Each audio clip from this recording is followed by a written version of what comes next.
Telmella Brescia e Desenzano.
Giovedì 9 maggio, come al solito, le agenzie, Ansa.it in apertura su Conte che revoca Siri, contrattacco della Lega sul governo, Salvini annuncia la volontà di chiudere tutti i negozi di cannabis, la prima polemica sulla nomina del commissario per il Mose, Zaia contro Toninelli, Siri intanto resta per un'ora dai PM e deposita una memoria, mai preso soldi da nessuno, dice l'ex sottosegretario Siri. Il presidente del Consiglio Conte ha revocato la carica del sottosegretario leghista indagato dalla Procura di Roma. Il decreto di revoca adottato dal Premier. Prendo atto, dice Matteo Salvini, del fatto che la Raggi è indagata da anni ed è al suo posto.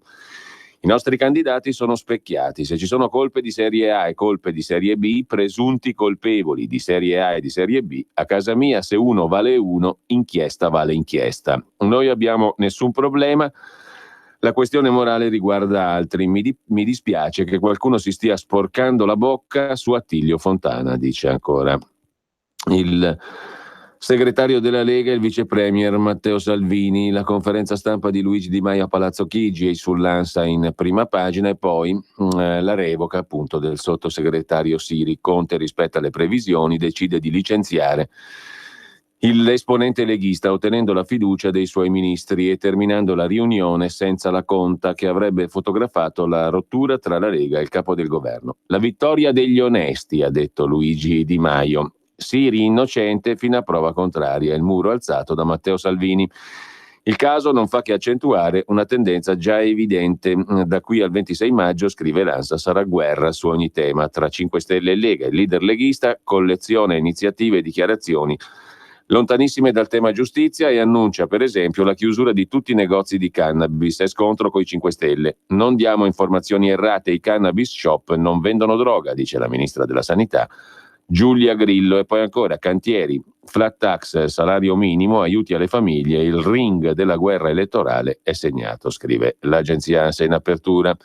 In Venezuela invece è arrestato il vice di Guaidó, Zambrano, prelevato dalla sua auto con una gru dalle forze speciali. Tornando all'Italia, la Cassazione dice no al riconoscimento ai figli di due padri. Le coppie omosessuali possono soltanto adottare, dice la Corte di Cassazione. Poi vedremo meglio anche questo fatto. Quindicenne stuprata sotto shock in ospedale a Bolzano, acquisite immagini delle telecamere. Ancora in ospedale in stato confusionale la studentessa bolzanina di appena 15 anni che lunedì pomeriggio ha subito un'aggressione e una violenza sessuale mentre tornava a casa da scuola in sella alla sua bici lungo la ciclabile nei pressi della confluenza del Talvera con l'Isarco a Bolzano. Gli inquirenti mantengono il massimo riservo, inchiesta a carico di ignoti. Il procuratore ha convocato ieri una conferenza stampa con il dirigente della polizia, della squadra mobile, per fare il punto sulle indagini.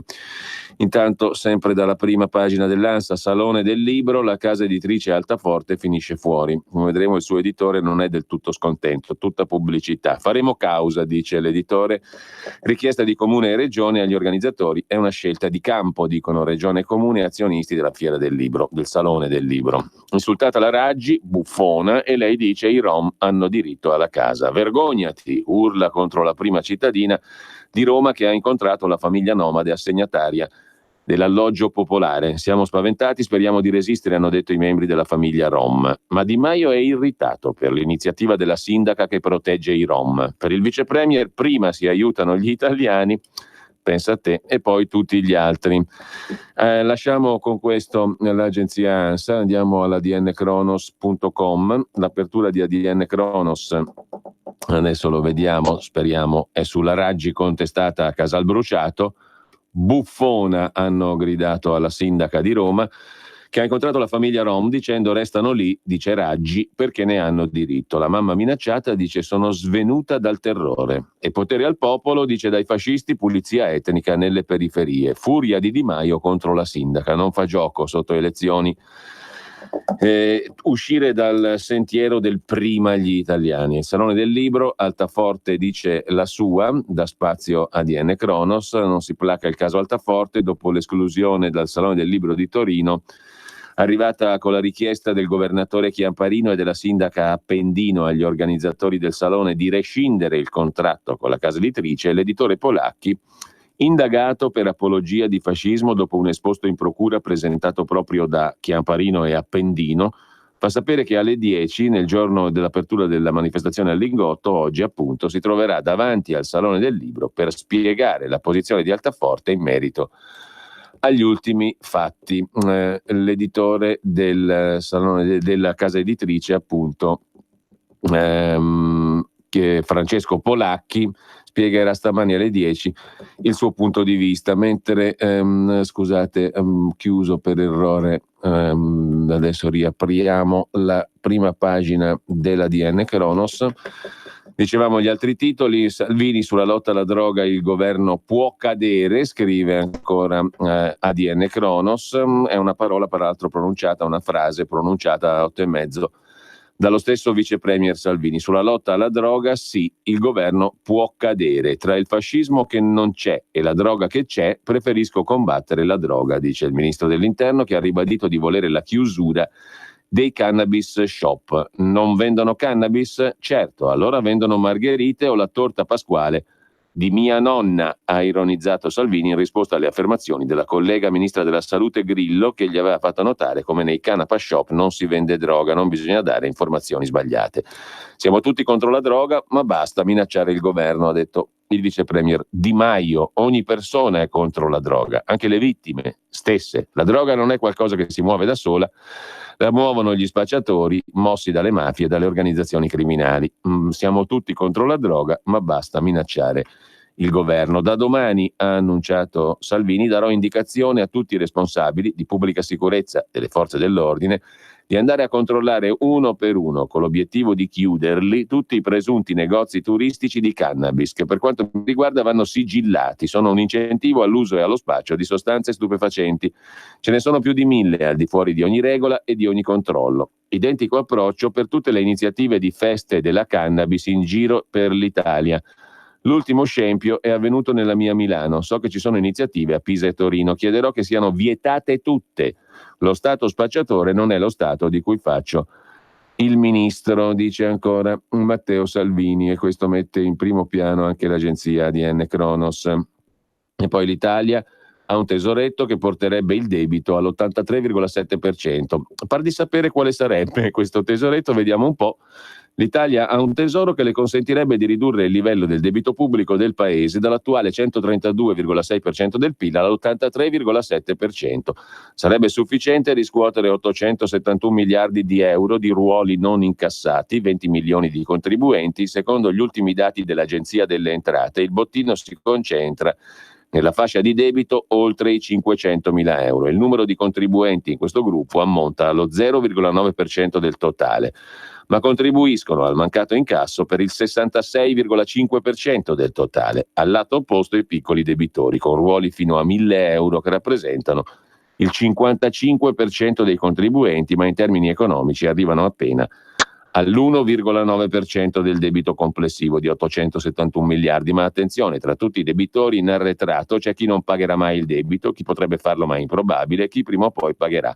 Gli 871 miliardi rappresentano il carico del residuo contabile. Bisogna scalare la quota che non può essere riscossa perché i soggetti sono falliti, 152 miliardi, deceduti o ditte cessate 103, poi ci sono carichi sospesi 47 miliardi, nulla tenenti 103, azioni cautelari 364, rate a scadere di dilazioni non revocate 13 miliardi, alla fine restano 84 miliardi di euro. E tanti saluti e baci anche a questo articolo perfettamente inutile.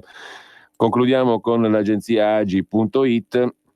In primo piano Salvini che vuole chiudere i negozi di cannabis light, ma con loro lo spaccio è calato, scrive Francesco Russo, studio dell'Università di Salerno e York, niente meno. E poi Salvini rilancia dopo il braccio di ferro su Siri, ora riforma della giustizia. Fact checking, la prova dei fatti. Davvero il governo aveva previsto i pessimi dati dell'Unione Europea? E poi ancora la cronaca. Così Osegale ha ucciso Pamela Mastropietro. A Macerata la requisitoria dell'accusa. È in corso presso la Corte d'Assise di Macerata il processo nei confronti del nigeriano accusato di avere violentato, ucciso e fatto a pezzi la 18enne romana. Non c'è stata nessuna overdose, sostengono i PM, chiedendo l'ergastolo. Con questo lasciamo anche l'agenzia Agi, andiamo a dare una rapida occhiata alle pagine Facebook del ministro Salvini. Innanzitutto, se qualcuno pensa di trasformare lo Stato in uno spacciatore, avrà nel sottoscritto un avversario irriducibile. Il governo non è e non sarà mai in discussione per qualche poltrona in più o in meno, ma sulla tutela della salute dei nostri figli e sulla lotta ai venditori di morte non negoziamo, dal caso Siri alla cannabis. Mi criticano perché mi fermo per salutare, stringere mani, fare una foto con le persone che sono venute ad ascoltarmi in piazza. Ottimo, mi fermerò ancora più a lungo e con più gusto, dice il ministro Salvini, il ribaldo ministro dell'Interno, che oggi è a Pesaro, poi a Fano, sempre Pesaro e Urbino, poi a Osimo, Ancona. Lunga, amichevole telefonata oggi con l'amico Bibi Netanyahu, scrive ancora Salvini. Mi sono congratulato per il recente successo elettorale e gli ho rinnovato la mia solidarietà per i durissimi attacchi missilistici che hanno colpito Israele. Abbiamo parlato della situazione internazionale, esprimendo la volontà di unire i nostri sforzi di cooperazione e sviluppo rivolti ai paesi africani, per garantire anche collaborazione sul fronte degli accordi per i rimpatri di immigrati irregolari. L'ipotesi è organizzare trilaterali Italia-Israele con Chad, Ghana, Nigeria e Eritrea, scrive Matteo Salvini sulla sua pagina Facebook. Piazza fantastica anche ad Ascoli, il freddo non ci ferma, le polemiche, le beghe e le chiacchiere stanno a zero, questa è vita vera. Ascoli Piceno, Piazza del Popolo. E poi alle 20:30 in onda sulla 7, a 8:30, ne ho modo di risentirlo con il simpaticissimo De Angelis, il giornalista di non mi ricordo quale testata, Huffington Post probabilmente. Incontro cordiale e amichevole poi col presidente serbo Vučić al Viminale, Massima intesa, dice Salvini, su temi importanti come la sicurezza, la protezione delle frontiere, cooperazione e rapporti internazionali. Sostegno alla Serbia per l'ingresso nell'Unione Europea, scrive ancora Matteo Salvini sulla sua pagina Facebook. Sono solo i primi post. Andiamo da Luigi Di Maio. In primo piano un video di zia Innassia di Dorgali, in Sardegna, al secolo Ignazia Mula, 107 anni. Questo video mi ha commosso, scrive Luigi Di Maio sulla sua pagina Facebook. Questa è la percettrice meno giovane d'Italia, la più anziana, della pensione di cittadinanza. Adesso la sentiamo, sono pochi secondi. Grazie zia Innassia per il pensiero. Un abbraccio, sentiamo. Ringrazio il mio ministro perché mi ha aumentato la pensione e sono più che contenta e soddisfatta. E poi gli auguro, come dura arrivare a quell'età che sto arrivando io e anche un altro pochino ancora, anche a voi tutti. Si è commosso il ministro Di Maio, naturalmente, diretta da Campobasso. E poi cos'è che abbiamo ancora sulla pagina di Di Maio? Meglio stare zitto, se no ci vuole l'avvocato penalista.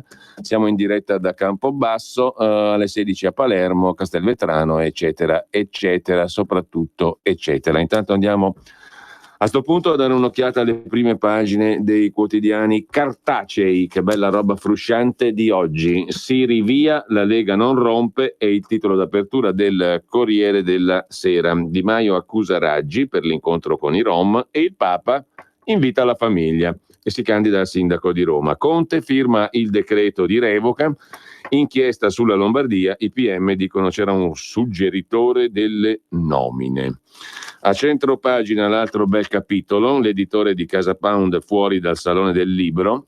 È stato condannato l'editore di Casa Pound? Apologia di fascismo? Ricostituzione del partito fascista in terzo grado, in Cassazione? È un reietto? Non si può presentare da nessuna parte? Si è fatto pubblicità. In Italia finisce tutto così. A Tarallucci quasi e a Vino quasi. Adulterato naturalmente. L'indicazione di comune e regione agli organizzatori: fate fuori Casa Pound. Si sono messi d'accordo. Si sono messi d'accordo Chiamparino e Appendino per fare pubblicità a Casa Pound e incassare anche un po' di soldi dalla vendita del libro su Salvini. Sono azionisti occulti. La casa editrice di Casa Pound fuori dal Salone del Libro. La richiesta accettata dagli organizzatori, viva la democrazia, la libertà, la Costituzione, l'articolo 21, libera espressione del pensiero, è stata avanzata da Comune e Regione, viva la democrazia, la libertà, la libera espressione del pensiero, l'articolo 21 della Costituzione. Apre l'evento Halina Birenbaum, sopravvissuta alla Shoah, a 90 anni ha vinto un'altra battaglia, ha fatto espellere Casa Pound dal Salone del Libro. Viva i sopravvissuti alla Shoah che ragionano così. Complimenti e applausi. Intanto cronaca, l'assassino di Pamela Osegale è chiuso in gabbia. Il processo, Macerata che fa i conti coi suoi fantasmi e ora ha spazzato gli spacciatori da strade e panchine. Chiede l'ergastolo. Non ho capito bene però. La sintassi qua, Macerata, virgola, che fa i conti con i suoi fantasmi e ora ha spazzato gli spacciatori da strade e panchine, virgola, chiede l'ergastolo.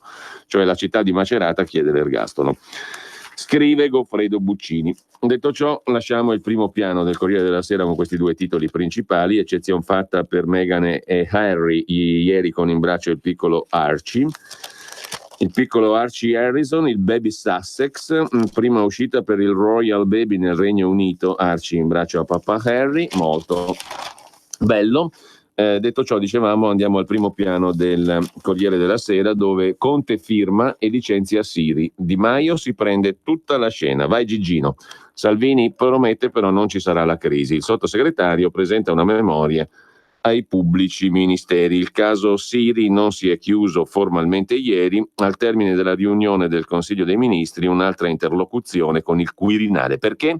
Perché la stesura del testo del decreto sulla revoca di Siri sarebbe stata differente da quella utilizzata in alcuni casi precedenti. Bisogna fare le cose per bene, bisogna essere a posto dal punto di vista formale. Intanto Luigi Di Maio ci fa sapere tramite Repubblica, cronaca siciliana, che ai ballottaggi non fa accordi con la Lega. A Mazzara e a Gela non c'è nessun tipo di intesa, una cosa è il contratto di governo, un'altra cosa è il voto in Sicilia. Però c'è un altro fronte tra Lega e 5 Stelle, la tassa per pagare il Mose, ed è bufera, se ne occupa in dettaglio il Corriere del Veneto. 100 milioni di euro all'anno coperti dai veneti con nuovo ticket turistico. Da Zaia al sindaco Brugnaro tutti dicono: avete messo le mani, volete metterle nelle tasche dei cittadini. Una tassa di scopo, ed è la terza, con la tassa di soggiorno e il contributo d'accesso, per pagare la manutenzione del Mose. Nel frattempo dovranno pagare la Regione, assieme ai Ministeri di Infrastrutture, Ambiente, Beni Culturali e Finanze, il Comune, la Città Metropolitana e il Porto, arrivando a 100 milioni previsti per garantire il funzionamento del Mose. Opera nazionale, se ne deve occupare il governo, ha detto il governatore del Veneto Zaia. Sembra una manovra da burocrati di palazzo, ha detto il sindaco di Venezia Brugnaro, che con l'aiuto di qualche manina locale ha partorito uno strafalcione incostituzionale. Da oggi io e Zaia saremo insieme, perché un'assurdità tale non venga mai approvata. Qual è l'assurdità?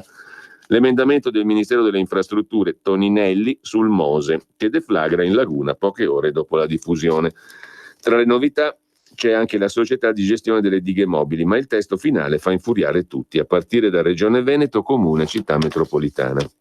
E poi l'emendamento del MIT prevede un supercommissario, agenzia pubblica, il governo gestirà poteri e fondi, altro fronte. Mentre, sempre tornando alla edizione nazionale del Corriere della Sera, c'è il retroscena naturalmente, il grande gelo tra gli alleati, il bla bla bla e il bla bla bla. E quanto a Salvini, qui deviamo un attimo, andiamo sulla provincia pavese, perché l'incontro a Pavia di Salvini è stato da rockstar in 2000 in fila per fare selfie. C'è una galleria di selfie impressionante oggi sulla provincia di Pavese, il quotidiano locale. Il ministro dopo il comizio si è concesso al suo popolo. In questa bella piazza, dice, sono a disposizione di tutti, da perfetto showman, tra strette di mano, battute e promesse. Insulti e schiaffi invece durante il comizio, denuncia il candidato di De Paoli. Il giovane si presenta al voto nella lista del sindaco uscente PD. Sarebbe stato aggredito da un militante di destra mentre parlava Salvini. E infine Salvini presenta la legge Spazzaclan, qui siamo al Corriere del Mezzogiorno, 800 assunzioni straordinarie, 25 milioni di euro spalmati in 2 anni. È la misura chiamata Spazzaclan che il Ministero dell'Interno, Salvini, ha studiato per notificare le sentenze di migliaia di condannati in via definitiva che restano invece liberi per le lentezze della burocrazia. Solo a Napoli sono più di 12.000 condannati liberi. Contano i fatti, le chiacchiere le lascio agli altri, ha detto il ministro Salvini. È assurdo non scontare le pene, dice il ministro Salvini, che presenta la legge Spazzaclan, 800 assunti per le notifiche ai condannati, mentre il capo della polizia Gabrielli ha detto: è vero, a Napoli lo Stato ha perso. Mattarella ha ragione, credo che ognuno di noi abbia molte responsabilità. Bla bla bla bla bla bla bla bla bla bla bla bla bla bla. A proposito di Lega, andiamo alla Gazzetta del Mezzogiorno, Puglia e Basilicata.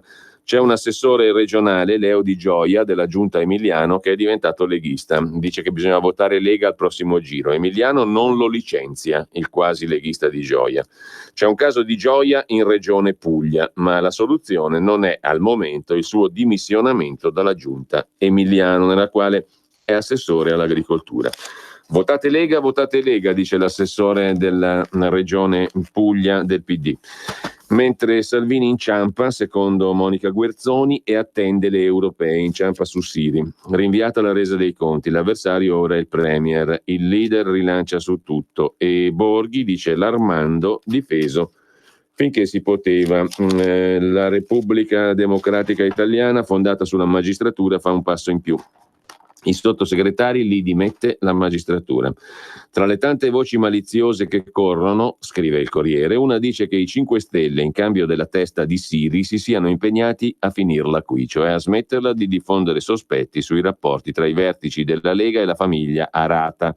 Il padre è indagato per corruzione, il figlio collabora con Giorgetti a Palazzo Chigi. Ai piani alti, Salvini e Di Maio Non si parlano. Sulla 7, 8 e mezzo, dopo le frecciate a distanza, ieri lo scontro tra il ministro Salvini e la conduttrice Lilli Gruber. Mi aspettavo un mazzo di fiori e delle scuse, ha detto la giornalista. Le voglio un sacco di bene, ha replicato ironico il ministro. Ma nel comizio lei non è stato educato, ha detto la conduttrice. Mi pagano per fare il ministro dell'interno, non per essere simpatico. Le manderò comunque rose e margherite, promessa che non è bastata. Gruber ha incalzato. La pagano anche per essere educato. Parla Giulia Grillo, abbiamo esagerato tutti, bisogna superare questa fase, dice la ministra della Salute, una scissione nel Movimento 5 Stelle, mai dire mai. Salvini sia più responsabile sul linguaggio, soprattutto quando comunica sui social. Deve andare un po' a ripetizioni da Grillo, intesa come Giulia, la ministra della Salute, ministro della Salute. Fontana invece sulle accuse dei magistrati. La mia nomina è stata trasparente, il governatore lombardo indagato per abuso d'ufficio, dice ho sempre rispettato la legge. Sono iniziati ieri gli interrogatori degli indagati nella maxi indagine dell'antimafia di Milano su tangenti, appalti, nomine pilotate, finanziamenti ai partiti. 90 persone indagate, 43 arrestate. Ascoltate le persone in carcere, 12, tra cui il consigliere milanese e vice coordinatore lombardo di Forza Italia candidato alle europee Pietro Tatarella, accusato di associazione a delinquere e corruzione, l'ex coordinatore provinciale di Forza Italia Varese Gioacchino Caianiello e l'imprenditore dei rifiuti Daniele D'Alfonso, che avrebbe dato lavoro anche agli uomini della cosca di 'ndrangheta Molluso di Buccinasco. Per gli indagati ai domiciliari, tra cui Fabio Altitonante, sottosegretario in regione all'area Expo, gli interrogatori nei prossimi giorni. E l'ingegnere scoprì la cimice all'interno del climatizzatore. Ho paura che mi arrestino. Trovata nell'ufficio dove era stata pagata una mazzetta. Il Giorno aggiunge nel nucleo dove è stato nominato nucleo di valutazione e verifica degli investimenti pubblici della Regione Lombardia, che da ieri è alla ribalta per effetto dell'inchiesta della Procura di Milano che vede Attilio Fontana tra gli indagati a causa della nomina di un membro del nucleo, Luca Marsico, che è socio nello studio di Fontana come avvocato. Dunque nel nucleo in questione, dove è stato nominato Marsico, ci sono silurati al voto e globetrotter delle società partecipate. Chi altro c'è, oltre a Marsico, nell'organismo regionale nel mirino della Procura per la presenza dell'ex socio del presidente Fontana. A tutta prima sembra un pezzo della pubblica amministrazione che è diventato rifugio per chi in politica è stato trombato, ma solo fino ad un certo punto, e per quei collezionisti di incarichi e compensi pubblici che sono talvolta manager. Questo è il nucleo di valutazione e verifica degli investimenti pubblici di Regione Lombardia, dove è stato nominato appunto l'ex socio di Fontana, Luca Marsico. Come riportato ieri, alle elezioni del 2018 Marsico non riesce a farsi rieleggere in Consiglio regionale per Forza Italia. Non è solo un consigliere regionale, è anche socio di Fontana, studio legale. Da qui l'inchiesta della Procura. Questa mancata rielezione, scrive il GIP, Raffaella Mascarino, fa sin da subito registrare la volontà del presidente Fontana di trovare il modo di ricollocare professionalmente il suo socio di studio. Secondo la Procura, la scelta per la ricollocazione cade proprio su questo nucleo, del quale Marsico è uno dei 12 membri. L'ipotesi di reato a carico del governatore è abuso d'ufficio, cioè i magistrati contestano la scelta di ricorrere a un decreto dirigenziale per l'assegnazione di una carica che non è fiduciaria e per la quale era stato lanciato un bando pubblico al quale si sono candidati in 60. Fontana non ha commentato, Marsico invece ha detto: Fontana è stato il mio maestro fin da quando ho iniziato a lavorare nel suo studio nel 92. Credo di essere un buon avvocato, perciò ho ottenuto l'incarico e non per l'amicizia col governatore. Sarà l'inchiesta a fare luce. Nessuna delle altre 11 nomine è stata contestata dalla Procura. Anche tra queste compaiono però politici non più in auge come Marsico o manager in passato capaci di sedere nei board di diverse società pubbliche vicine alla politica. Insomma, in parte questo sembra un organismo di questo nucleo valutazione e verifica degli investimenti pubblici, che poi, diciamola tutta, cos'è che fa sto nucleo di valutazione e verifica a naso? Poi magari è straordinariamente utile, però a naso cosa fa il nucleo di valutazione e verifica degli investimenti pubblici? Uno se lo può legittimamente domandare. Ne fa parte Andrea Mascaretti. Tra il 2000 e il 2016 è stato consigliere e assessore comunale milanese di Forza Italia, nel 2016 trombato. Ne fa parte Roberto Ivo Cassetta, dal 2011 al 2000, che tra il 2010 e il 2011 è stato capo segreteria di Alessandro Morelli, allora assessore comunale al turismo, oggi uomo di strettissima fiducia di Matteo Salvini, presidente della Commissione Trasporti e Telecomunicazioni della Camera. Ne fa parte di sto benedetto nucleo Tiziano Casellino, consiglio comunale di Trecate in passato, Novara, Forza Italia, Popolo della Libertà, approdo alle liste civiche, trombato in provincia. Dai politici o ex politici ai manager, un nome noto tra quelli che compongono il nucleo è quello di Vittorio Belingardi, dal 2005 al 2010 nel gruppo SEA che gestisce gli aeroporti di Linate e Malpensa. Dal 2010 al 2013 in metropolitana milanese, ancora oggi controllate entrambe le società dal comune di centrodestra. Dal 2006 al 2011 Bellingardi è stato ai vertici delle società ferroviarie regionali, presidente Ferrovie Nord e Le Nord, tra 2014 e 2015 Ferrovie dello Stato, e adesso il posto nel nucleo di valutazione degli investimenti della regione. Parte dalla politica anche Antonella Rivadossi, sindaco di Borno, Brescia, dal 2008 al 2013, poi specializzatasi in collegi sindacali e valutazione delle prestazioni degli enti pubblici. Così il nucleo, cos'è che è? Di valutazione e verifica degli investimenti pubblici, dove c'è Marsico, ex socio di Fontana, che è indagato per averlo nominato, contestazione di abuso d'ufficio, con un decreto dirigenziale per un'assegnazione di una carica che non è fiduciaria e per la quale c'era un bando pubblico. Da qui l'accusa, secondo la procura, di abuso d'ufficio per Fontana. Ciao Ruspa, come butta? Guarda che sei in onda! Donare il 2 per 1000 alla Lega è importante per i progetti di Matteo Salvini? Sì, la gente lo sa. Sa pure che D43 è il codice da scrivere sulla dichiarazione dei redditi. Sì, D43! Lo sa. E che se lo dice al suo commercialista fa tutto lui. È bravo Ruspa.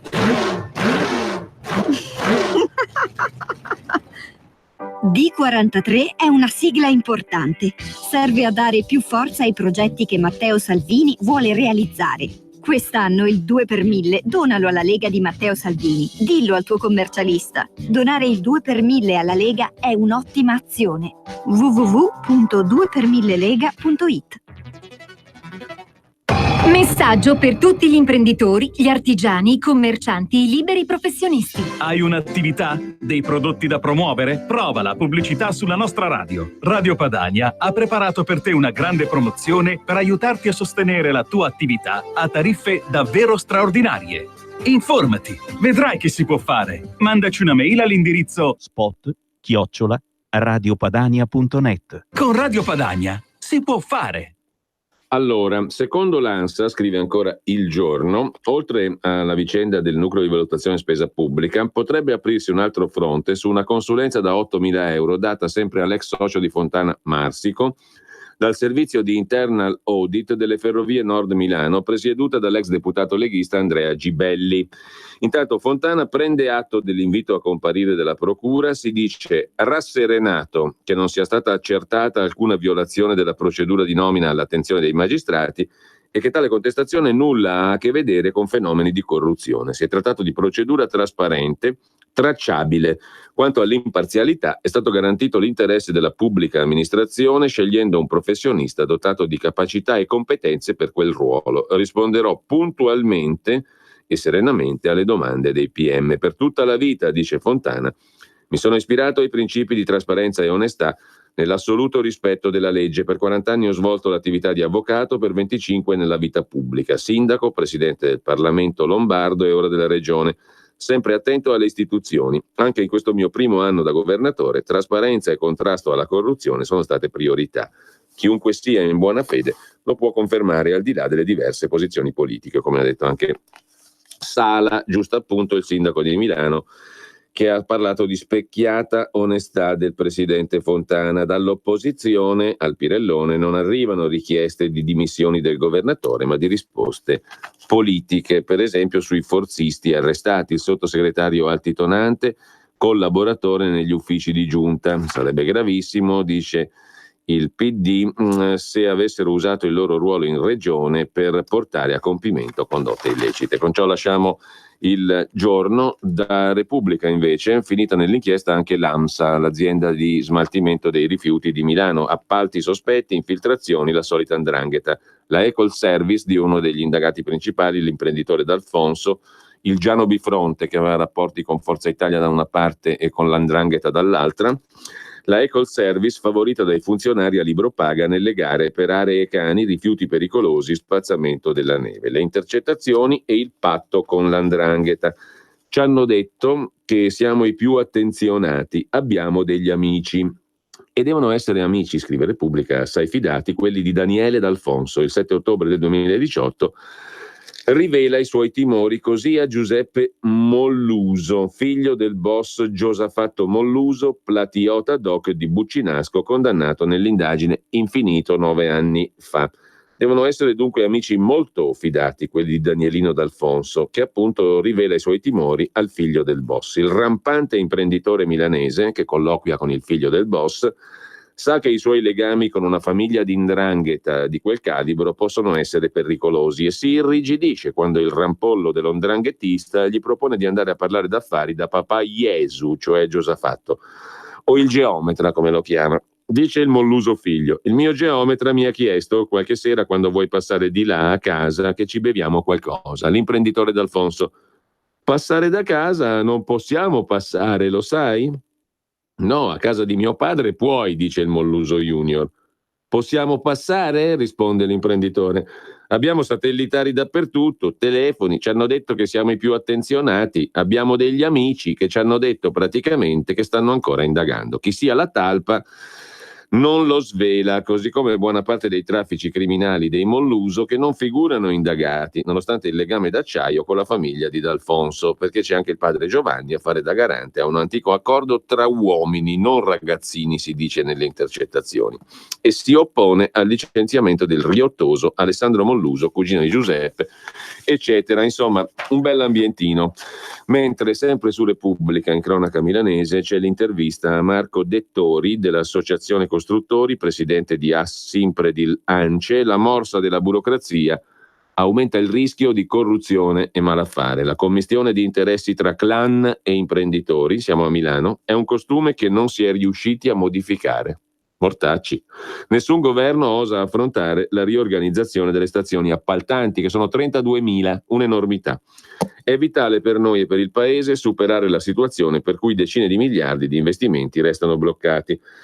Cosa scrive il GIP Raffaella Mascarino, che martedì ha firmato l'ordinanza di carcerazione per questa quarantina tra imprenditori, dirigenti, funzionari pubblici e politici milanesi? Scrive così, testualmente: tutti, compresi gli imprenditori, hanno la piena consapevolezza che per svolgere lavori edili e di movimento terra nell'Interland milanese bisogna, scrive il giudice, necessariamente coinvolgere i calabresi, messo tra virgolette i calabresi, per garantire la protezione del cantiere. Tutti ne hanno la piena consapevolezza, compresi gli imprenditori, scrive il giudice Raffaella Mascarino. Del resto, prosegue il magistrato, numerose inchieste giudiziarie hanno accertato l'esistenza, l'operatività e la capacità di inserimento nel tessuto economico-sociale di consorterie mafiose di matrice 'ndranghetista in settori come movimento terra e edilizia. In generale, così il magistrato A, Raffaella Mascarino, che ha firmato le ordinanze di arresto. Torniamo alle pagine nazionali del Corriere della Sera, un bell'articolotto di Luigi Ferrarella, a pagina 8, sulle carte dell'inchiesta, la rete del boss di Forza Italia, politicamente parlando, Caianiello, molto conosciuto credo nel Varesotto e dintorni, la rete di Caianiello, il manovratore. Così pilotava incarichi e dirigenti, i consigli al governatore Lombardo e secondo i PM sapeva come ricattare i suoi oppositori. Dice il Caianiello: ho detto di non mettere Cattaneo, l'attuale assessore, alle infrastrutture. Infatti Fontana, quando mi ha risposto agli auguri, mi ha scritto: ho seguito il tuo consiglio. E poi i PM che dicono invece interviene costantemente nella scelta dei soggetti a cui affidare le nomine dirigenziali o incarichi o consulenze, a condizione che retrocedano. Ma da dove gli arriva sto potere di influenza a questo qua? Porca d'una malora, uno dice da fuori, guardando. È riduttivo, scrivono i PM, attribuirgli il ruolo di facilitatore, essendo egli risultato il vero manovratore di ampi e rilevantissimi settori dell'amministrazione pubblica. Ma in virtù di che? Perché ricatta gli altri, perché c'ha i dossier come Scajola. Vi ricordate che gli avevano trovato i dossier a casa a Scajola, già ministro dell'interno peraltramente. Chi ha voce in capitolo, scrive il Corriere, nel mettere questo o quella, punto di domanda, scusate, chi ha voce in capitolo nel mettere questo o quell'assessore in questo o quel posto quando si decide la composizione della giunta della regione Lombardia? Uno immaginerebbe soprattutto il presidente, ma a sentire come parlava Gioacchino Caianiello, che in teoria sarebbe soltanto un pur fortissimo in termini di voti locali ex dirigente varesino di Forza Italia, gravato a fine 2017 da una condanna definitiva per concussione a 3 anni e 125.000 euro, sulla quale poi si scatena una tangente sulla tangente, no? Perché lui praticamente dice a quell'altro imprenditore, dice ho bisogno ancora di lavorare, facciamo finta che tu mi dai come da sentenza i 125.000 euro indietro e io poi faccio figurare che me li hai dati anche se non me li hai dati, per avere un altro appalto, un'altra storia, insomma, per avere un altro vantaggio. Benissimo, allora Gioacchino Caianiello è un ex dirigente varesino di Forza Italia, molto forte in termini di voti, condannato in via definitiva nel 2017 a concussione, 3 anni e 125.000 euro da risarcire alla vittima concussa, che poi però gli chiede di nuovo un favore. Ebbene, a sentire come parlava Gioacchino Caianiello, era uno come lui a sussurrare a Fontana alcune scelte. Non mettere Cattaneo all'assessorato alle infrastrutture, racconta il 31 marzo Caianiello a un interlocutore di aver asseritamente detto al governatore. Infatti l'altro giorno lui, quando mi ha risposto agli auguri via WhatsApp, il giorno dopo mi scrive: ho seguito il tuo consiglio. Questa di Caianiello è una millanteria da gradasso? No, scrive il Corriere, rivelano gli inquirenti, lo dicono loro, e non soltanto perché Fontana in un'altra occasione, discutendo con Caianiello di come trovare un incarico al socio di studio Marsico dopo la mancata rielezione a consigliere, esprime la propria stima verso Caianiello dicendogli: hai visto che i tuoi consigli li ho seguiti quasi tutti. Per i PM, che Caianiello non millantasse il proprio intervento sulla questione Cattaneo è provato da una conversazione tra Caianiello e Fontana, tutti intercettati su questi, del 24 marzo 2018, il cui contenuto viene così sintetizzato nel brogliaccio. Conversano in merito alle nomine della giunta regionale, in particolare Caianiello sconsiglia a Fontana di nominare Cattaneo assessore ai trasporti, perché già in passato ha creato problemi a Ferrovie Nord e Nord.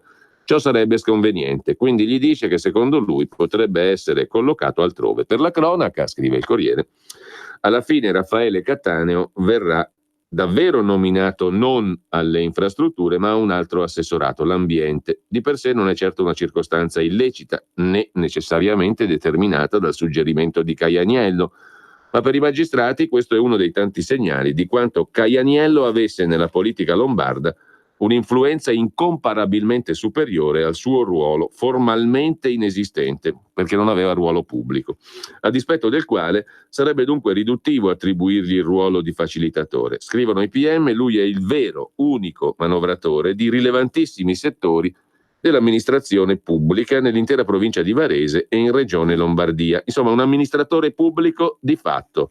La stessa veste che mesi fa la Procura di Roma attribuì, per esempio, al manager Luca Lanzalone nell'indagine sul nuovo stadio di Roma. Le intercettazioni, prosegue il Corriere, colgono per esempio Caianiello mentre interviene prepotentemente nella programmazione e attuazione delle più importanti scelte gestionali di aziende pubbliche alle quali è estraneo, come Accam Rifiuti di Busto Arsizio e Legnano, Alfa e Prealpi Servizi Idrici di Varese, in particolare scegliendo i soggetti ai quali affidare le nomine dirigenziali, incarichi o consulenze, a condizione che poi retrocedano la decima, cioè diano indietro il 10% del valore dell'appalto. All'influenza di Caianiello non sarebbero estranei, secondo i magistrati, anche metodi ricattatori per ottenere obbedienza. La sua pluriennale esperienza nel mondo politico gli consente di essere a conoscenza di scheletri nell'armadio dei suoi oppositori. Caianiello non si fa scrupolo, scrivono i PM, di rievocare gli episodi compromettenti per ottenere ciò che vuole, come nelle allusioni su un sindaco o su un manager di municipalizzata. La giudice Mascarino coglie un passaggio della deposizione della testimone Orietta Liccati, già assessore all'urbanistica di Gallarate, coinvolta nel 2017 nell'inchiesta in cui il suo compagno ex sindaco di Lonate Pozzolo fu arrestato e patteggiò 4 anni. Deposizione, riassumono i PM, a proposito del tentativo di Caianiello di imporre al detenuto Rivolta, ex compagno della sindaca, appunto, il proprio legale di fiducia, l'avvocato Besani, in modo da concordare le dichiarazioni da rendere ai giudici e da essere informato su eventuali chiamate di correità. Su questo tentativo di Caianiello di far prendere a Rivolta l'avvocato storico di Caianiello Besani, i PM chiedono alla Liccati. Le risulta la circostanza che Lara Comi, l'eurodeputata di Forza Italia, ha suggerito a Rivolta di cambiare il legale di fiducia e scegliere l'avvocato Besani, quello di Caianiello? E la teste risponde sì. L'europarlamentare di Forza Italia Comi, interpellata dal Corriere, risponde no, grazie, su queste cose non ho niente da dire, vado avanti a fare la campagna elettorale. Mentre l'imprenditore D'Alfonso infiltrava i clan nei cantieri, o meglio metteva nei cantieri i clan, lavori affidati alla famiglia Molluso. C'è l'intervista a Luca Marsico, l'ex socio di Fontana, sul Corriere della Sera, adesso la leggiamo giusto per essere enciclopedici. Non ho mai chiesto nulla, io ho usato per sistemare altri. Caianiello mi ha soltanto ostacolato, non ho mai chiesto nulla a Nino Caianiello, anzi, a dire il vero, una domanda gliela feci, gli chiesi perché aveva ostacolato la mia candidatura in regione e lui non mi rispose. Così Luca Marsico, ex consigliere di Forza Italia in regione, silurato dal fuoco amico partito proprio da Caianiello, finito in manette con l'accusa di associazione a delinquere nell'ultima inchiesta l'altro giorno. Ma l'avvocato Marsico è soprattutto il personaggio chiave che Caianiello, finito nelle carte dei magistrati per i contatti con Fontana, premeva per ricollocare dopo la mancata rielezione. Marsico, chiede il Corriere, lei ha letto le pagine che la riguardano? No, risponde l'avvocato Marsico, ho letto i giornali e non l'ordinanza, ho parlato con la procura, ci sono andato martedì, sono stato ascoltato come persona informata dei fatti. Ho detto la verità, cioè che non ho mai chiesto aiuto a nessuno, figuriamoci a Caianiello, l'ultima volta che l'ho visto è stato l'anno scorso a marzo a elezioni fatte, ero molto molto arrabbiato per l'esito, poi non ci siamo più visti. Mai andato all'ambulatorio, il bar di Gallarate dove Caianiello e i suoi si trovavano a discutere di affari e poltrone? No, risponde Marsico, ma se avessi voluto avere rapporti con quell'ambiente non me ne sarei andato da Agora, associazione di Forza Italia, né dal partito, cosa che invece ho fatto.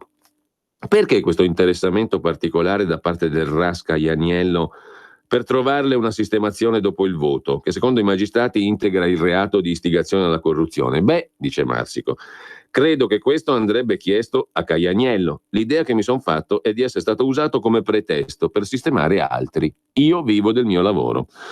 Sono 2 settimane che non sento Fontana, ma sono pronto a mettere non una, ma 2 mani sul fuoco per Fontana. Conosco bene i suoi valori e la sua integrità, dice l'avvocato Marsico, famoso anche per aver difeso poliziotti e carabinieri assolti dalle accuse per il caso Uva, per la morte di questo artigiano quarantenne all'ospedale di Varese dopo ore passate in caserma.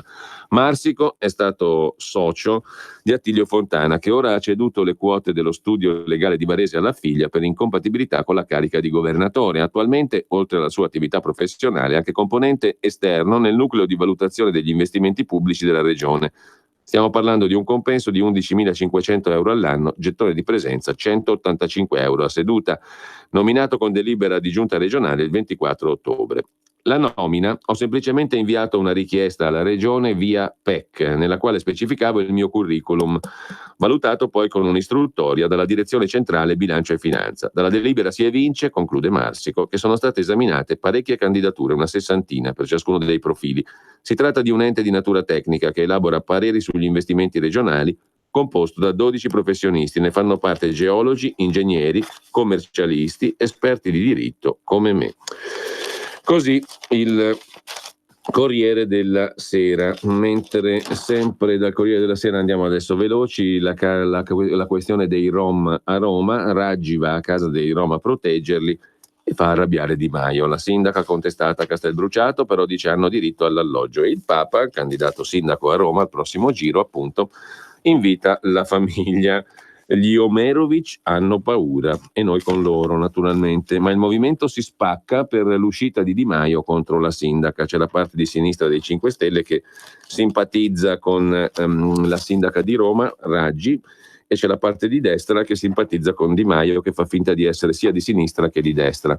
C'è il caso Solinas invece in Sardegna, la giunta sarda dopo 74 giorni si cerca ancora un'assessora femmina dalla giunta regionale, pronta a un quarto d'ora dopo la proclamazione dei risultati, lo disse Salvini, alla giunta per un mese di mezzata con 5 assessori su 12 e infine la giunta a rate. Ieri, 74 giorni dopo le elezioni, altri 6 assessori per la regione Sardegna. Per l'ultima casella, l'industria, il centrodestra non ha trovato una donna. È indispensabile trovare una femmina per rispettare il minimo di 4 che le norme sulla parità di genere prevedono, perché il governo regionale non venga dichiarato decaduto. Si vedrà forse fra una settimana, quando la maggioranza, dilaniata da risse fra e dentro i partiti, sembrava prossima all'esplosione, il governatore Solinas ha tirato fuori le nomine. È accaduto quando già aveva cominciato a leggere le dichiarazioni programmatiche. Un mini Aventino e poi gli applausi sarcastici con invasione dell'aula del centro-sinistra hanno impedito a Solinas di proseguire. Seduta sospesa, poi arriva Solinas con i nomi. Interessante, diciamo, la pantomima, adesso dico una brutta parola, la pantomima sarda, mentre lasciamo il Corriere della Sera con un accenno anche alle cronache di Roma. In primo piano la questione delle case popolari ai Rom, le regole che il Movimento 5 Stelle vuol cambiare, 12 sono le categorie di fragilità previste, ma il bando fu fatto da Alemanno nel 2012. Insomma, dice il Corriere in cronaca di Roma, le regole attualmente contestate per l'assegnazione delle case, comprese i Rom, le ha fatte Alemanno nel 2012, modifiche a fine anno. Intanto dal Corriere della Sera ancora la questione del Salone del Libro che rompe con Altaforte, via da qui. L'editore neofascista dice faremo causa, scelta politica degli organizzatori. E intanto Polacchi annuncia la causa ma confessa ho vinto un terno al lotto, dice l'editore di Altaforte, sto pensando di quotare la casa editrice in borsa, agiremo subito per le vie legali, faremo causa al Salone del Libro per danno all'immagine, dice Francesco Polacchi, editore di Altaforte, ancora a casa a Milano, ma con le valigie pronte per Torino. È una decisione inaccettabile, dice il 33enne Polacchi, coordinatore di Casa Pound in Lombardia, che 8 mesi fa ha fondato la casa editrice Sovranista. Fino a mezz'ora prima stava ancora discutendo con gli avvocati l'eventuale spostamento dello stand dietro a quello della regione Piemonte, con un muro davanti che avrebbe messo a rischio l'incolumità dei dipendenti. Poi la notizia della cacciata genererà sgomento politico. Rendiamoci conto che stiamo parlando di un libro intervista su Salvini, dice ancora Polacchi. Spero che a questo punto prenda posizione anche il ministro. Così Polacchi, sto pensando di quotare Altaforte in borsa, scriverò le mie prigioni come Silvio Pellico dal carcere e poi sbancherò all'Enalotto. Ma ritengo che il sindaco di Torino, città più deindustrializzata d'Italia, dove non nascono più bambini, debba occuparsi dei suoi problemi e non di me. Oggi a Torino andrà lo stesso e arriverà anche Simone Di Stefano, leader di Casa Pound.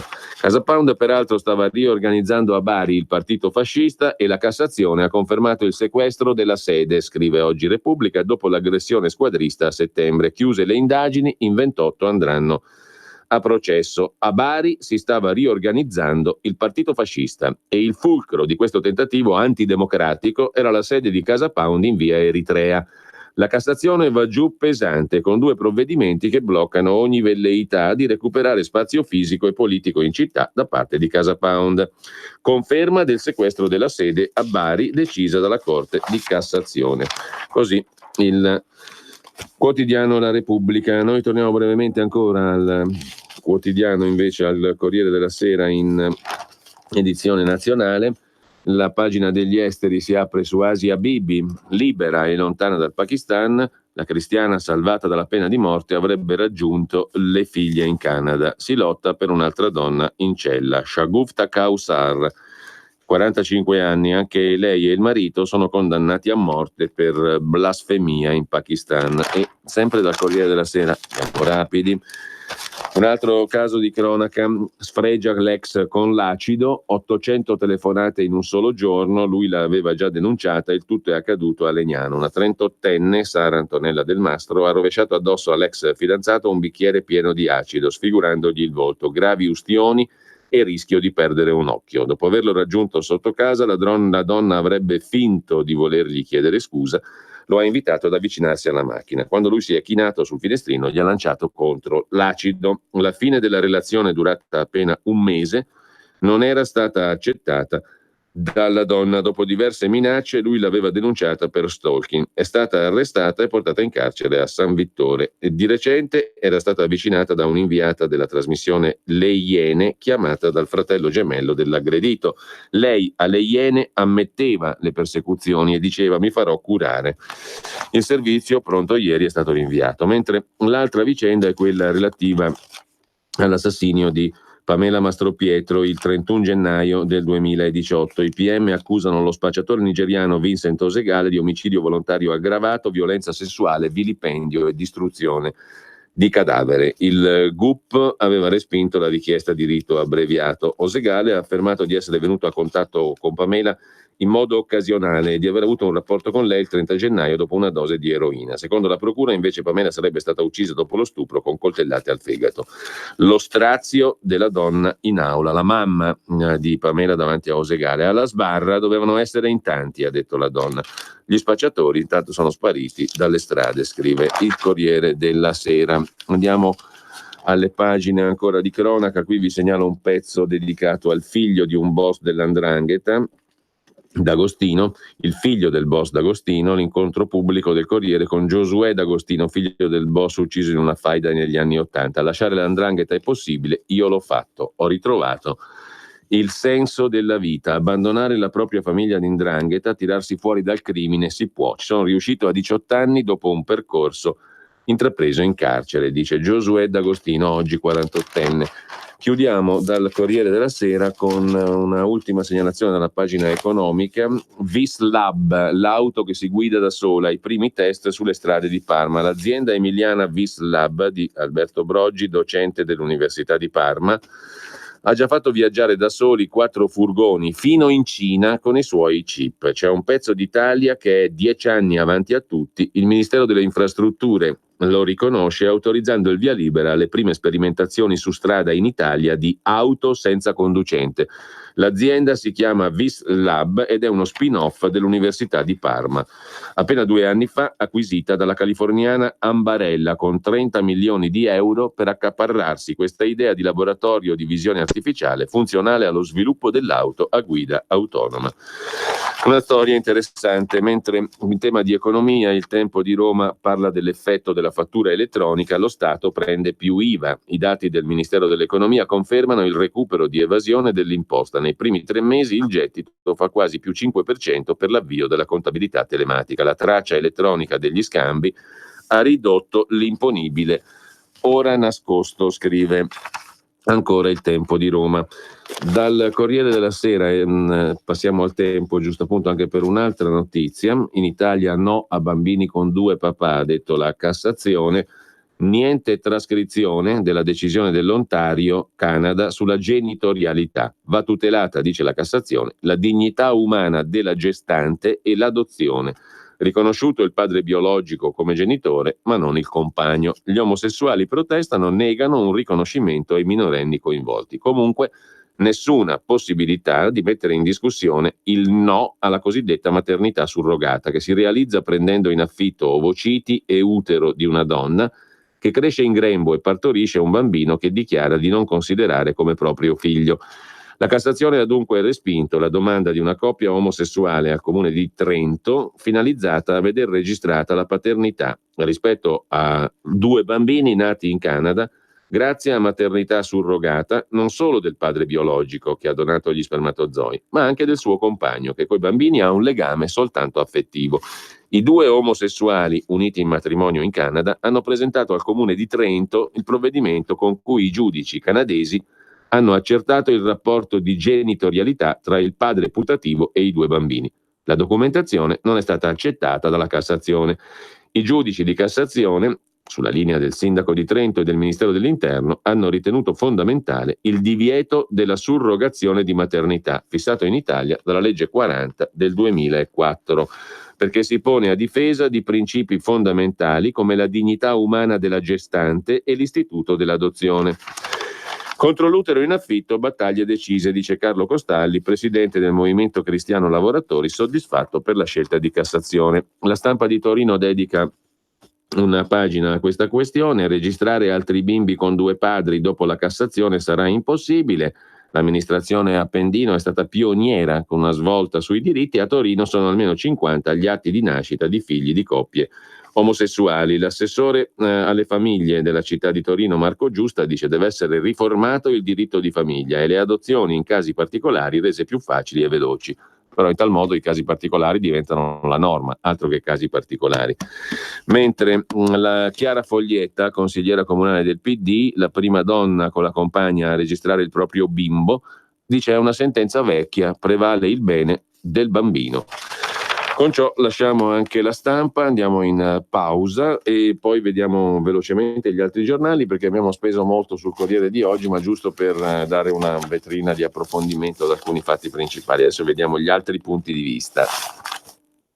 Messaggio per tutti gli imprenditori, gli artigiani, i commercianti, i liberi professionisti. Hai un'attività? Dei prodotti da promuovere? Prova la pubblicità sulla nostra radio. Radio Padania ha preparato per te una grande promozione per aiutarti a sostenere la tua attività a tariffe davvero straordinarie.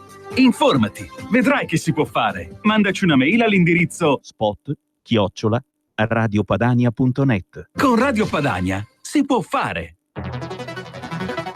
Vuoi trovare tubi per aria, per acqua, per olio, per alimenti, per sabbia, per vapore, per acidi, per solventi? Prova la Sargom. Se non lo trovi alla Sargom, dove lo trovi? Sargom, dal 1968 a Brescia. Articoli gomma plastica tecnico-industriali. Sargom, dal 2008 a Rodengo Saiano, Brescia. Punto di riferimento articoli gomma plastica tecnico-industriali. Sargom, via Gaetano Bertoli 15, Rodengo Saiano, Brescia. Telefono 030 31 77 41. Grazie Brescia.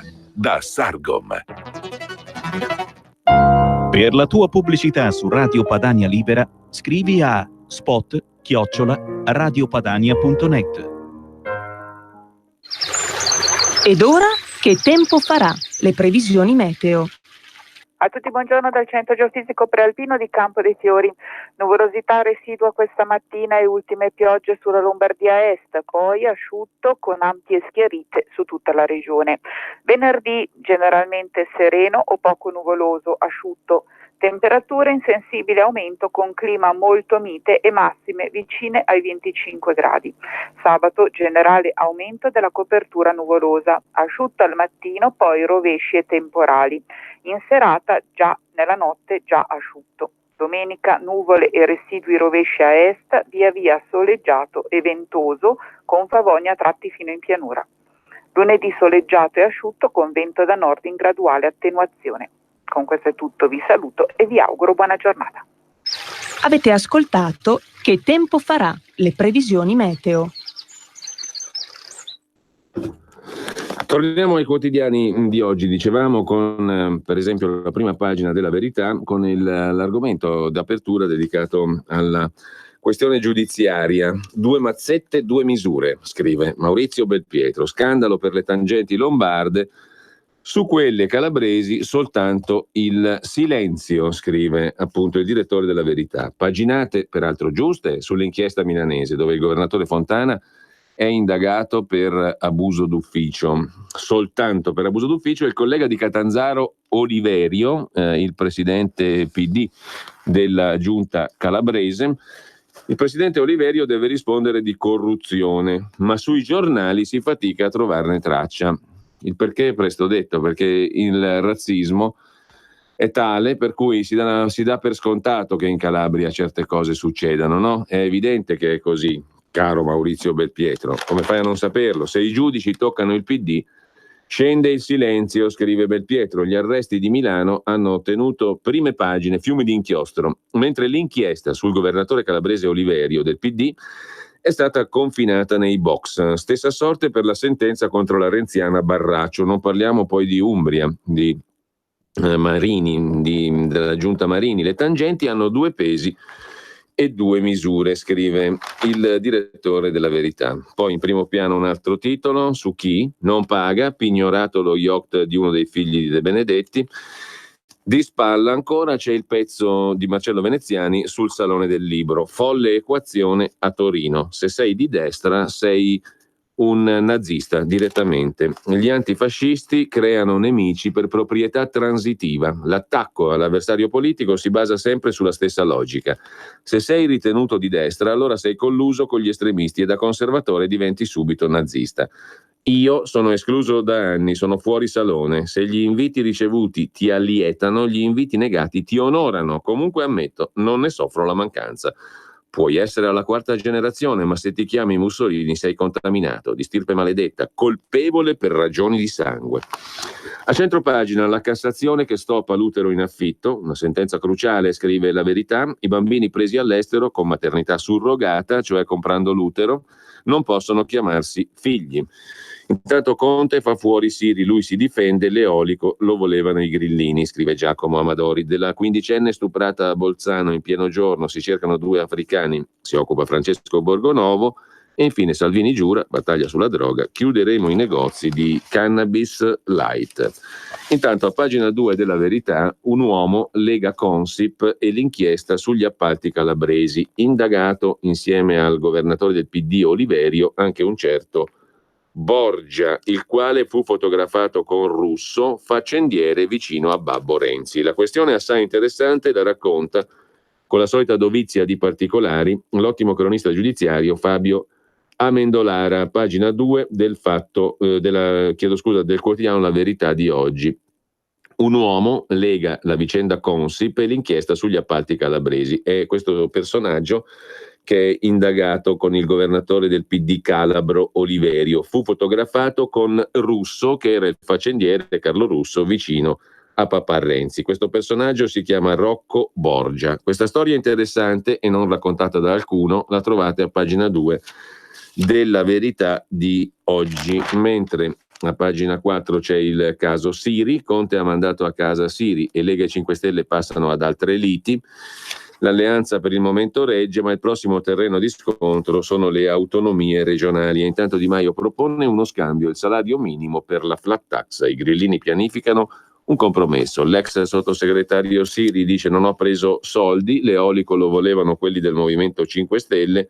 Un consorzio in odor di mafia, certificato dal Ministero dello Sviluppo Economico di Di Maio, quello di Arata e compagnia bella. Intanto De Benedetti Junior non paga e gli pignorano lo yacht, l'abbiamo visto prima, se ne occupa Maurizio Tortorella. Marco De Benedetti, figlio dell'ingegnere, è uno che andava a 800 all'ora sulle strade, in autostrada, ne ha già fatte di cotte e di crude. Il soggetto, il figlio dell'ingegnere, deve 615.000 euro per lavori di manutenzione eseguiti lo scorso inverno. Se non onorerà il debito, la barca finirà all'asta, poverino. Che dolore. Mentre Gentiloni e Napolitano appoggiano la campagna del PD contro l'Italia, Gentiloni difende il commissario Moscovici e dice: rispetto al nostro paese la Grecia è un miraggio. L'ex presidente si getta in campo. Napolitano esiste ancora, bisogna lottare per l'Unione Europea fermando l'ondata regressiva e populista. Lasciamo la prima pagina, il primo piano della Verità, andiamo al Fatto Quotidiano. Il Fatto Quotidiano mette in primo piano Fontana inguaiato, il concorso pilotato addirittura e l'incarico all'ex socio. Ecco perché i PM di Milano lo hanno indagato, conflitto di interessi. L'amico Marsico, non rieletto in regione, diceva: ho bisogno di soldi, e così arrivò l'incarico su misura. Questo è il modo in cui Davide Milosa inquadra l'intera vicenda. L'incarico pilotato, scrive il Fatto, all'ex socio. Inguaia il governatore Fontana, una nomina per trombato Marsico che ha bisogno di soldi, costa l'accusa di abuso d'ufficio al presidente Lombardo. C'è anche una consulenza a Trenord. Il capo della regione si era presentato dai PM perché Spifferi aveva saputo delle indagini. E poi l'imprenditore varesino chiese: chi è che va al tavolo? Giorgetti. Negli atti il nome dell'uomo forte della Lega, Giancarlo Giorgetti, non indagato.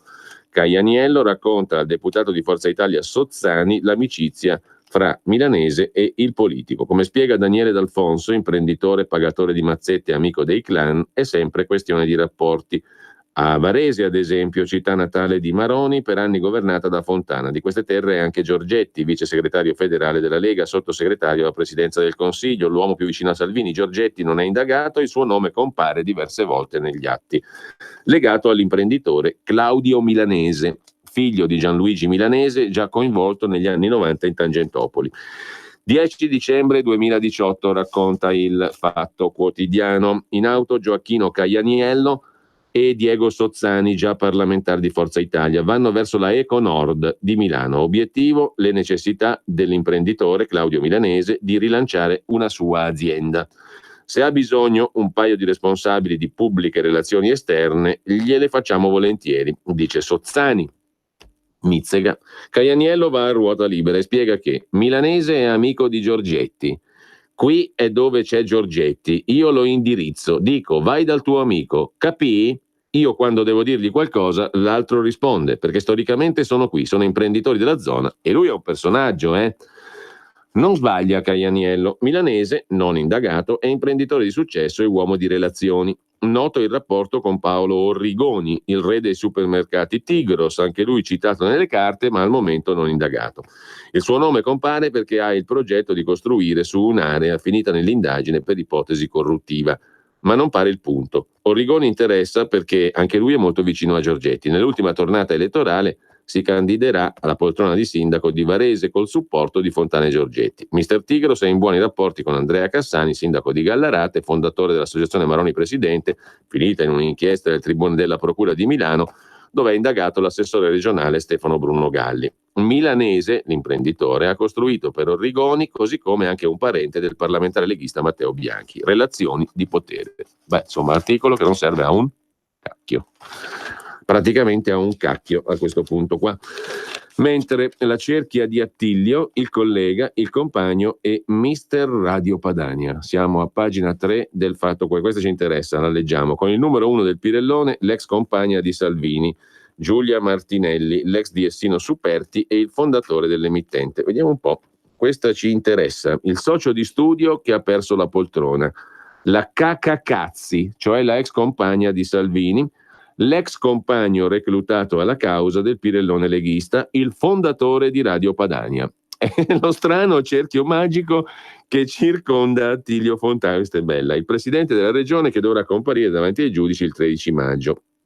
Dovrò essere un tramite, fare da cuscinetto tra il presidente e la struttura molto complessa e tutto il mondo che c'è fuori. Così, con queste parole, fresca di nomina, sapeva già cosa fare Giulia Martinelli, ex compagna del leader della Lega Salvini, attuale capo segreteria del presidente Fontana. Da un anno è la sua colonna portante capo segreteria di Fontana, non indagata nelle carte, ma il fatto è veramente straordinario, ragazzi. Non indagata, nelle carte figura una sola volta, ma fondamentale per il destino di questa storia. Per il presunto corruttore Gioacchino Caianiello, ras varesino di Forza Italia, Giulia Martinelli è una cacacazzi, il che praticamente è una medaglia per la Martinelli, perché se le dà un epiteto di questo genere il Caianiello, c'è di che esserne orgogliosi, tra le figure che si sarebbero opposte alle pressioni per mandare in porto una nomina a lui gradita in regione. Insomma, la Martinelli sarebbe opposta alle pressioni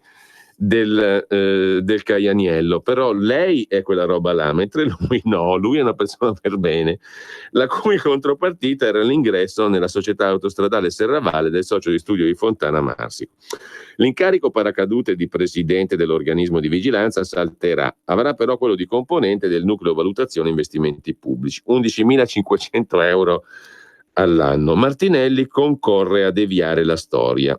Ha una certa scorza, da tempo non è più solo la ex del capo da cui ha avuto la figlia Mirta, dipende dall'ATS di Milano, azienda territoriale salute, in aspettativa. In regione è arrivata da anni con Maria Cristina Cantù, oggi vicepresidente Commissione Sanità in Senato, ha poi lavorato con Francesca Brianza, ex collaboratrice dello studio di Fontana, già assessore con Maroni. Esclusa dalla giunta attuale, Brianza è stata risarcita col ruolo di vicepresidente del Consiglio. In giunta è entrato Davide Caparini, ex parlamentare, uomo di fiducia di Fontana, assessore al bilancio. Il suo nome, da sempre legato a Radio Padania, Chi lo sapeva? Non lo sapevamo neanche noi. Quelli del Fatto hanno preso un bel granchione, storica emittente di partito che ha contribuito a fondare, oggi insidiata dai 5 Stelle. Bestiale, è terribile, è bellissimo questo giornale. Questo giornale è veramente bello. A pagina 3 trovate questa fantastoria raccontata da Luigi Franco e Thomas Mackinson. Riuscì nell'impresa di proporre l'abolizione del canone Rai, ma pensa a te, era una battaglia che è stata fatta pubblicamente da anni da tutta la Lega, l'abolizione del canone Rai. Bellissimo, questo giornale è il mio preferito, non c'è alcun dubbio. Intanto i fascisti assediano i Rom, ma uno dice, ma poi stai facendo la rassegna stampa o cabaret? I fascisti assediano i Rom, la Raggi ci mette la faccia, i 5 Stelle si spaccano. Abbiamo letto abbastanza anche del Fatto Quotidiano, siamo molto felici e andiamo ad Avvenire, giusto per rifarci la bocca, perché questo è un quotidiano che è un nubabà di quotidiano, è Avvenire, il quotidiano cattolico. Maternità in affitto, l'argine della Corte di Cassazione che dice no alla trascrizione dei figli all'anagrafe, sconfessati i sindaci aperturisti. Di spalla c'è invece un bel pezzo di elogio di Gino Strada. Ma Gino Strada sarà d'accordo o no con questa sentenza della Corte di Cassazione che dice no alla maternità in affitto? Per le coppie etero e omosessuali che ricorrono alla surrogata è possibile solo l'adozione. Secondo me Gino Strada non è d'accordo, anche se è l'eroe del giorno di Avvenire cattolico. Intanto Raggi sostiene i Rom e la legalità e viene attaccata pure dai suoi. Ma a pagina 2 c'è un bellissimo scambio. A proposito, quanto tempo è che non sentiamo su Adesbai, presidente del centro studi Averroè, già parlamentare, presidente dell'Associazione Donne Marocchine in Italia? La dobbiamo sentire.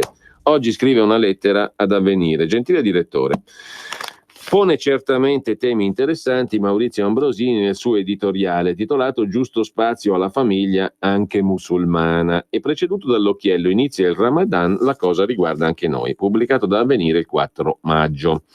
È particolarmente importante evidenziare una necessità improrogabile. All'Islam in Italia servono regole certe, accordi trasparenti tra lo Stato e le comunità, un censimento limpido delle strutture di culto e dei centri culturali, per evitare, come scrive Ambrosini, che gran parte dei momenti di preghiera si tengano in luoghi semiclandestini provvisori difficili da monitorare. È giusto aggiungere, scrive su Adesbai, che spesso sono state alcune comunità islamiche italiane ad aver mancato di correttezza e trasparenza, come dimostrano i dati e le cifre riportate nel recente lavoro sui Qatar Papers dei giornalisti francesi Chesneau e Maldorino. Rimango invece meno convinta dal tono generale che lo stimato sociologo sceglie di usare parlando del Ramadan, il digiuno islamico di cui, scrive Ambrosini, le istituzioni dovrebbero farsi carico per regolare le modalità di espressione di un'esigenza umana incomprimibile, praticare insieme pubblicamente la propria fede religiosa. Ho paura, scrive su Adesbai, che si alimenti così una visione del mondo arabo sbagliata e superata. Ci sono oggi tantissime persone di cultura e tradizione islamica che non basano la propria esistenza sulle prescrizioni religiose e per questo nei prossimi giorni porteranno avanti le proprie abitudini alimentari, vivendo il Ramadan nella misura in cui gli sembra consono. Non si tratta di puntualizzazione priva di effetti. Parti del mondo musulmano si interrogano sul senso della laicità dello Stato. Ne si approva l'ampio dibattito che si svolge in Marocco, dove il codice penale formalmente sentenzia con la reclusione fino a 6 mesi chiunque mangi in pubblico durante il mese del digiuno. Negli ultimi anni, scrive su Adesbai, abbiamo notizie di tavolate pubbliche, sempre più tollerate, di cittadini che mandano un messaggio. La fede e il rapporto con Dio è affare privato. Proprio in questo senso mi appare malposto ciò che è stato scritto su Avvenire, perché la religione musulmana non ha bisogno di essere legittimata in piazza e i cittadini di discendenza islamica non devono essere ridotti a membri di una religione. Sono più convinta di quanto afferma ancora Ambrosini quando parla delle carceri italiane, invece, luoghi dove avvengono processi di radicalizzazione religiosa. Fra l'altro è importante aggiungere che proprio il mese di Ramadan è uno dei più sensibili. Servirebbe allora molta più attenzione alle persone che si interfacciano con i detenuti di religione islamica, più trasparenza e legalità nella scelta di chi ha accesso ai carceri, un deciso impegno per evitare che diventino luoghi di reclutamento per le frange più radicali dell'Islam combattente. È un tema cruciale. Segue una troppo lunga risposta del direttore che ignoriamo, Marco Tarquinio, il quale dice sostanzialmente convergenze ma anche obiezioni alle quali rispondo alla luce di una concezione cristiana che si specchia nei grandi principi della cultura e dell'ordinamento italiano, eccetera, eccetera. Mentre a pagina 4 di Avvenire c'è l'intervista alla Presidente del Tribunale dei minorenni di Brescia, Cristina Maggia, sulla sentenza della Cassazione mai più bambini con due papà. Valutare l'interesse del minore, il Tribunale è meglio dell'anagrafe. Ha prevalso la prudenza, è giusto imporre una verifica caso per caso. Con questo lasciamo anche Avvenire e andiamo brevemente al Quotidiano Nazionale, Giorno, Nazione, Resto del Carlino. C'è da segnalare la questione Siri in primo piano e Fontana indagato. L'incassatore all'incasso è il titolo del commento di Michele Brambilla, il direttore del Quotidiano Nazionale, che avremo con noi ospite prossimamente all'interno della rassegna stampa. Io nella vita ne ho presi tanti di pugni, diceva Primo Carnera, lo rifarei perché tutti i pugni che ho preso mi sono serviti per far studiare i miei figli. Forse Matteo Salvini sta seguendo la stessa filosofia, scrive Brambilla, di pugni dai 5 Stelle ne sta prendendo, ma pensa che gli serviranno per diventare premier. Non c'è dubbio che il capitano si sia rivelato finora un grande incassatore. Non c'è dubbio anche su un altro fatto, che a scatenare la rissa perpetua sono stati i grillini nel 95% dei casi. Fin dal giorno dopo il contratto di governo c'è sempre stato qualcuno dei 5 Stelle pronto a smarcarsi. E con quale delicatezza? Salvini è un fascista, un razzista, la sua politica sui migranti fa schifo, è omofobo e così via. C'è sempre stato un Fico o un Di Battista. E poi Di Maio, anche lui si è accodato. Ha bollato come sfigati quelli che sono andati a Verona per la famiglia, quindi anche Salvini. E ieri ha definito una vittoria dell'onestà la cacciata di Siri dal governo, come a dire che Siri medesimo e i suoi compagni di partito sono disonesti. Ai suoi alleati Salvini non ha mai risposto a tono. Ha detto al massimo, ma proprio al massimo, che ogni pazienza ha un limite, ma non ha mai insultato. Ha ingoiato il reddito di cittadinanza, i tagli alle pensioni, il decreto dignità, il rinvio della flat tax, lo stallo sull'autonomia, l'espulsione di Siri, la legalizzazione della cannabis. Ha sempre incassato, assicurando che il governo durerà 5 anni. Perché incassa? Salvini non è masochista, conclude Brambilla, incassa perché non vuole essere lui a far la parte di chi rompe l'alleanza, lascia che siano gli altri a farlo. Incassa perché aspetta di passare all'incasso. L'ultimo sondaggio che pubblichiamo a pagina 5 dà la Lega al 32 e il Movimento 5 Stelle al 21, pari al PD. Quando i sondaggi diventeranno voti, Salvini farà pesare il ribaltone e la minaccia di nuove elezioni politiche, anche perché a volte per tirare un colpo vincente bisogna arretrare, ma se arretri troppo non combatti più, sempre stando al pugilato, lo ha detto $1 Million Baby. Pagina 5, il sondaggio di Antonio Noto citato poco fa, la Lega sfonda al centro, in centro Italia, PD e Movimento 5 Stelle alla pari, orientamenti per le europee prima del silenzio, ma ci sono 9 milioni di indecisi. A 2 settimane dal voto è importante sottolineare che ci sono 9 milioni di indecisi, scrive il sondaggista Antonio Noto, direttore di Noto Sondaggi.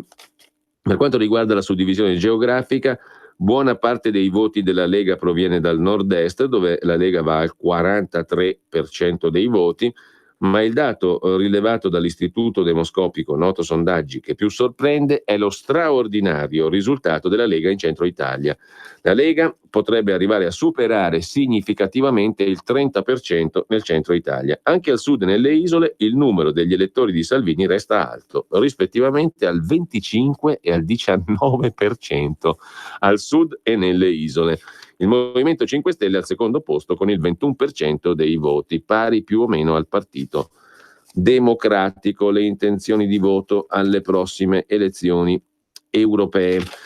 Mentre per Forza Italia staremmo intorno al 9%, grosso modo. La sinistra non riesce ad arrivare, neanche Europa Verde. Fratelli d'Italia si posizionerebbe al 5,5%, superando quindi il quorum del 4%.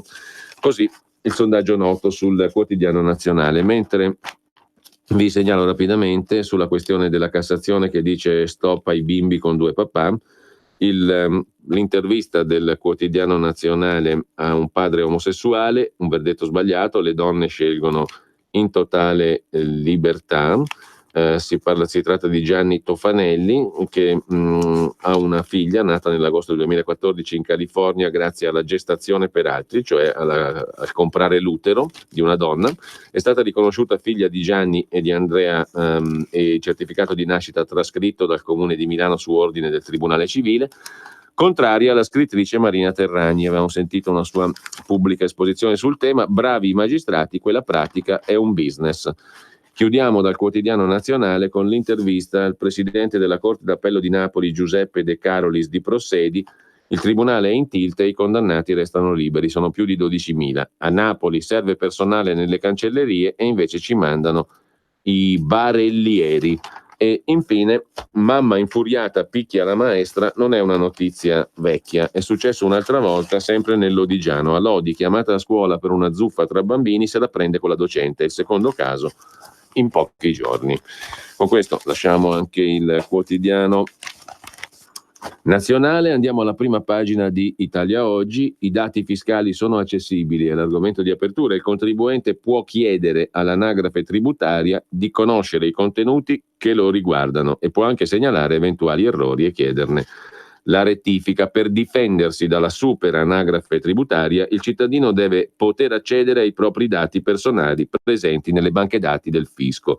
L'accesso ai dati e alle informazioni consentirebbe al contribuente anche di segnalare al titolare del trattamento delle stesse, cioè l'Agenzia delle Entrate, eventuali errori o incongruenze da correggere o da cancellare.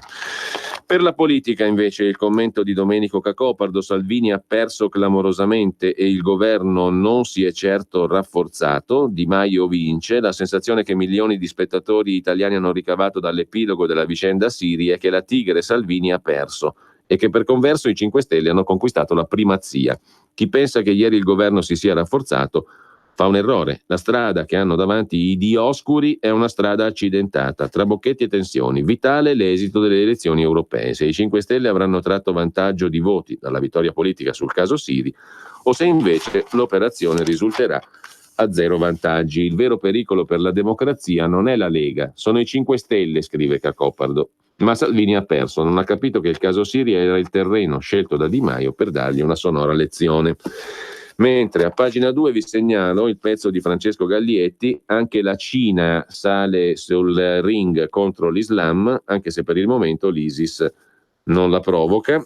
E poi un altro articolo di Sergio Luciano su altro tema: la Costituzione aveva visto giusto sull'autonomia dei poteri, ma è stata stravolta e i guasti sono chiari. L'autonomia legislativo, esecutivo, i rapporti insomma tra giustizia e politica, tema mai risolto. Mentre c'è il caso Umbria, incredibile, un giornale parla dell'Umbria ed è Italia Oggi a pagina 6. Ma dai, abbiamo scherzato, il PD chiede alla presidente della regione Catiuscia Marini di ritirare le dimissioni che le aveva fatto dare. Per lo scandalo sanità vi furono 2 arresti e 35 indagati. Ma hai voglia, qua si parla di Fontana, ragazzi. Fontana, Attilio Fontana, uomo di specchiata onestà, dice Beppe Sala. Però in Umbria che ci sono 2 arresti, 35 indagati, sanità eccetera, zitti. Avete letto qualche riga dopo le prime 2 lette nella prima giornata dopo gli arresti? La presidente del PD Marini, liquidata sui 2 piedi dal partito come se fosse stata una colf a ore, una sguattera guatemalteca, come diceva una nota ministra Federica Guidi, non si aspettava di essere scaricata in questo modo, non avendo ricevuto neanche un avviso di garanzia. Disse: pensavo che il PD del 2019 fosse una forza garantista, non una comunità di giustizialisti. Mi sbagliavo, il PD non può essere giustizialista, i processi non si fanno così. In più ho un dubbio, e poi se fossi stato un presidente uomo il mio partito si sarebbe comportato alla stessa maniera, c'è tutto lì dentro. E alla fine la tempesta finirà in un bicchiere d'acqua. Prima l'hanno costretta alle dimissioni, adesso le chiedono di ripensarci e lei, Catiuscia Marini, sembra possibilista. La seduta del Consiglio che doveva ratificare il suo addio si è conclusa con un rinvio, senza che lei pronunciasse mai la parola irrevocabili. Tutto si potrebbe ricompattare col Consiglio che respinge a maggioranza le dimissioni e tanti saluti al terremoto che aveva investito la regione Umbria. Così sul quotidiano Italia Oggi. Mentre da Italia Oggi vi segnalo anche l'articolo di Paolo Vites: dietro i missili contro Israele c'è la Jihad islamica pilotata dall'Iran. Non a caso i razzi lanciati dopo le sanzioni americane. La tregua raggiunta è soltanto contemporanea. E sempre da Italia Oggi, l'articolo di Anna Bono, docente di storia e istituzioni dell'Africa all'Università di Torino, suicidi spesso di alto livello fra i jihadisti dello Sri Lanka, molti avevano studiato all'estero, alcuni erano ricchissimi, gli attentatori suicidi vogliono un Islam fermo al VII secolo. Chiudiamo con una segnalazione ulteriore, l'articolo di Roberto Giardina dalla Germania, da Berlino, diventi tedesco con più mogli, è quanto ha proposto la ministra della giustizia, la socialdemocratica Katharina Barley. Sarebbe contro la parità perché il Corano non ammette più mariti, la bigamia è proibita in Germania, ma dipende, se sei un tedesco a origine controllata, figlio di tedeschi, nato nella Repubblica Federale, puoi avere diverse mogli, una alla volta. Se tedesco lo diventi e hai più di una consorte, ce l'hai già, 2 o 4, Nein Problem, non ci sono problemi. In nome del politicamente corretto sarai un tedesco speciale e avrai ovviamente diritto agli assegni di famiglia per tutte le mogli e i figli avuti da loro. Lo propone la ministra della giustizia socialdemocratica Katharina Barley, ma non è sicuro che il suo progetto venga approvato in Parlamento. Intanto, altra questione ancora, c'è un articolo su Italia Oggi su Milano, la città più smart di tutta Italia, nuovo hub per moda e food. Dopo Starbucks e Uniqlo, l'ex sede Unicredit di Piazza Cordusio cambia il volto della città. Milano diventa città appunto non solo della moda ma anche del food, come si dice, cioè del cibo, della ristorazione nel cavò e in terrazza, investiti 100 milioni di euro, niente male per il rilancio del complesso immobiliare ribattezzato The Medelan, nome celtico di Milano, che comprende, oltre all'ex palazzo del Credito Italiano, l'edificio magazzini contratti lungo la via Tommaso Grossi e la struttura di 55.000 metri quadri che si allunga verso via Santa Margherita, San Protaso, via Porrone. A stanziare i fondi la cinese Fosun International Limited, attraverso la Fidelidade, la più grande compagnia assicurativa portoghese che ha acquistato l'area da Idea Fimit in Italia, appunto a Milano. L'ex sede Unicredit di Piazza Cordusio è destinata a diventare un hub innovativo dello shopping e dell'intrattenimento, con un altro insediamento appunto di 100 milioni di euro di budget per il rilancio del complesso immobiliare della zona. Ciao Ruspa, come butta? Guarda che sei in onda. Donare il 2 per 1000 alla Lega è importante per i progetti di Matteo Salvini? Sì, la gente lo sa. Sa pure che D43 è il codice da scrivere sulla dichiarazione dei redditi. Sì, D43, lo sa. E che se lo dice al suo commercialista fa tutto lui. No, Ruspa, questa non possiamo dirla in radio. D43 è una sigla importante. Serve a dare più forza ai progetti che Matteo Salvini vuole realizzare. Quest'anno il 2 per 1000 donalo alla Lega di Matteo Salvini. Dillo al tuo commercialista. Donare il 2 per 1000 alla Lega è un'ottima azione. www.2per1000lega.it.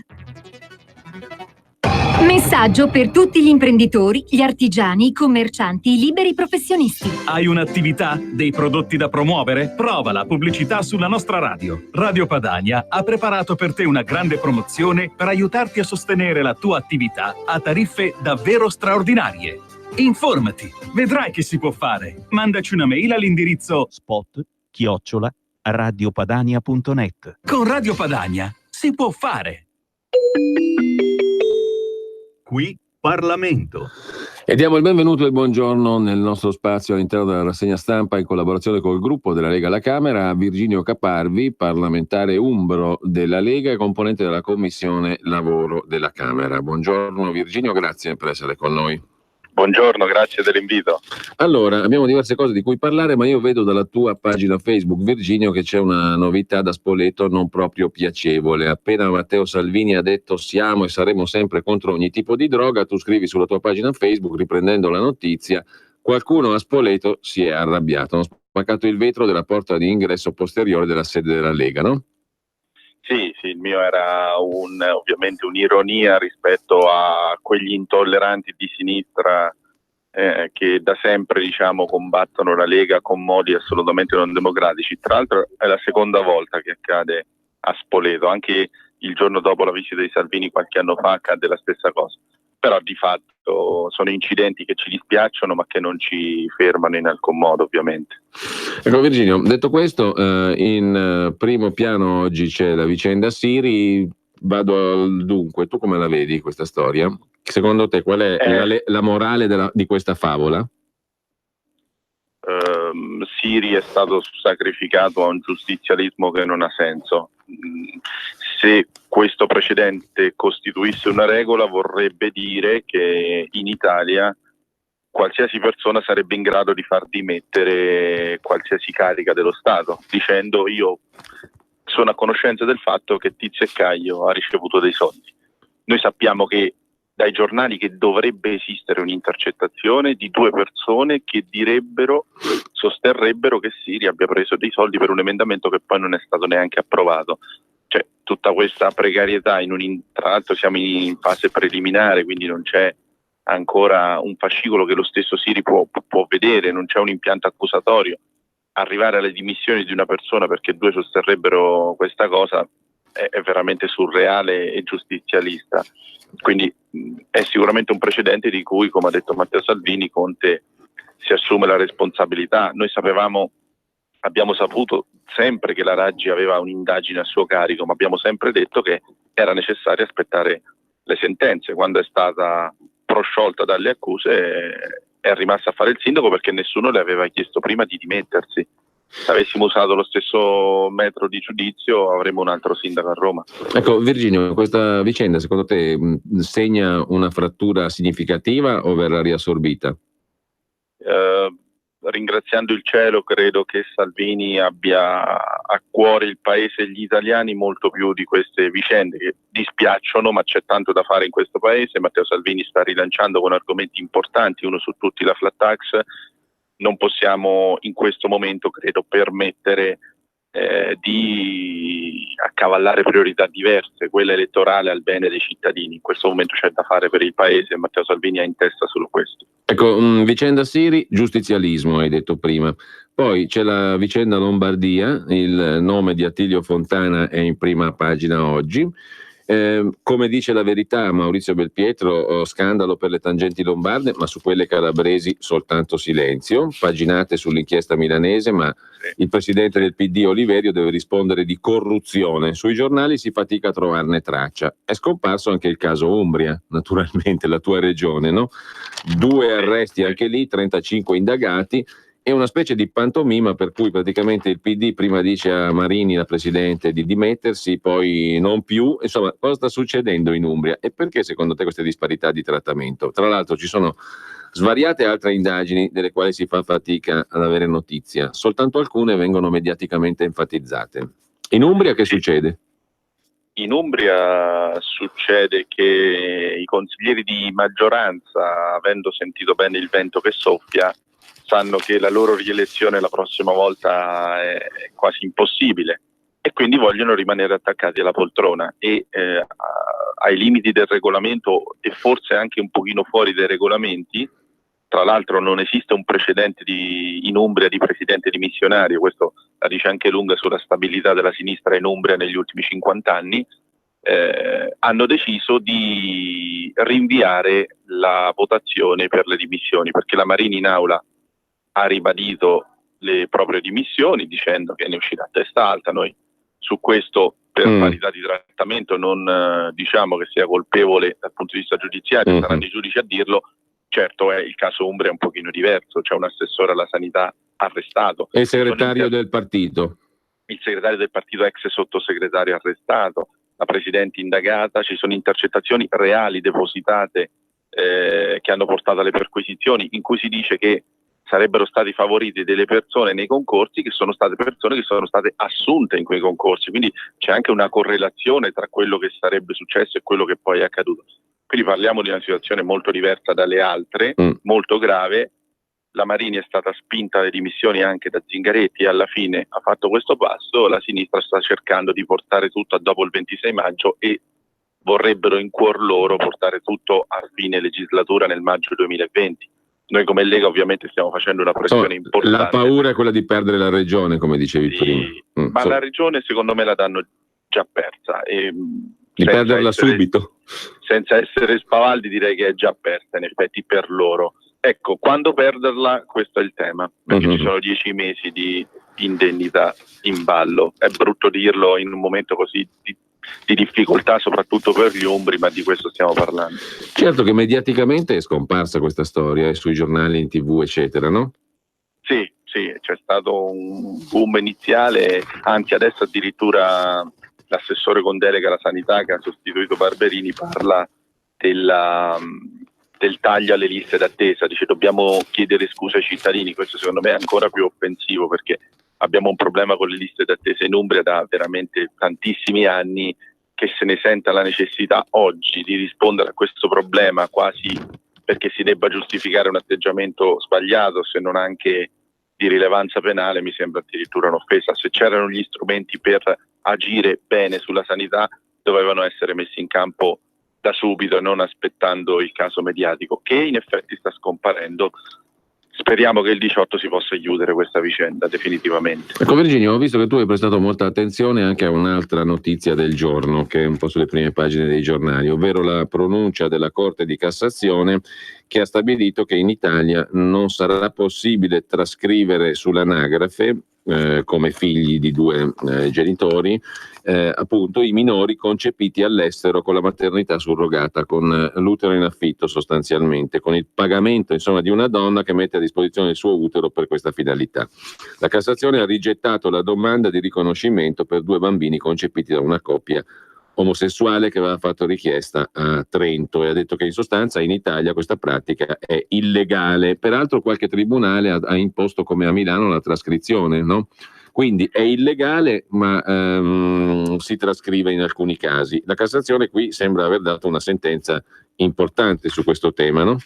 Sì, assolutamente. Detto che qualche magistrato si diverte a fare le leggi, l'abbiamo visto anche nel caso del decreto sicurezza a Bologna. Ma detto questo, la Cassazione in questo caso si pronuncia in maniera importantissima.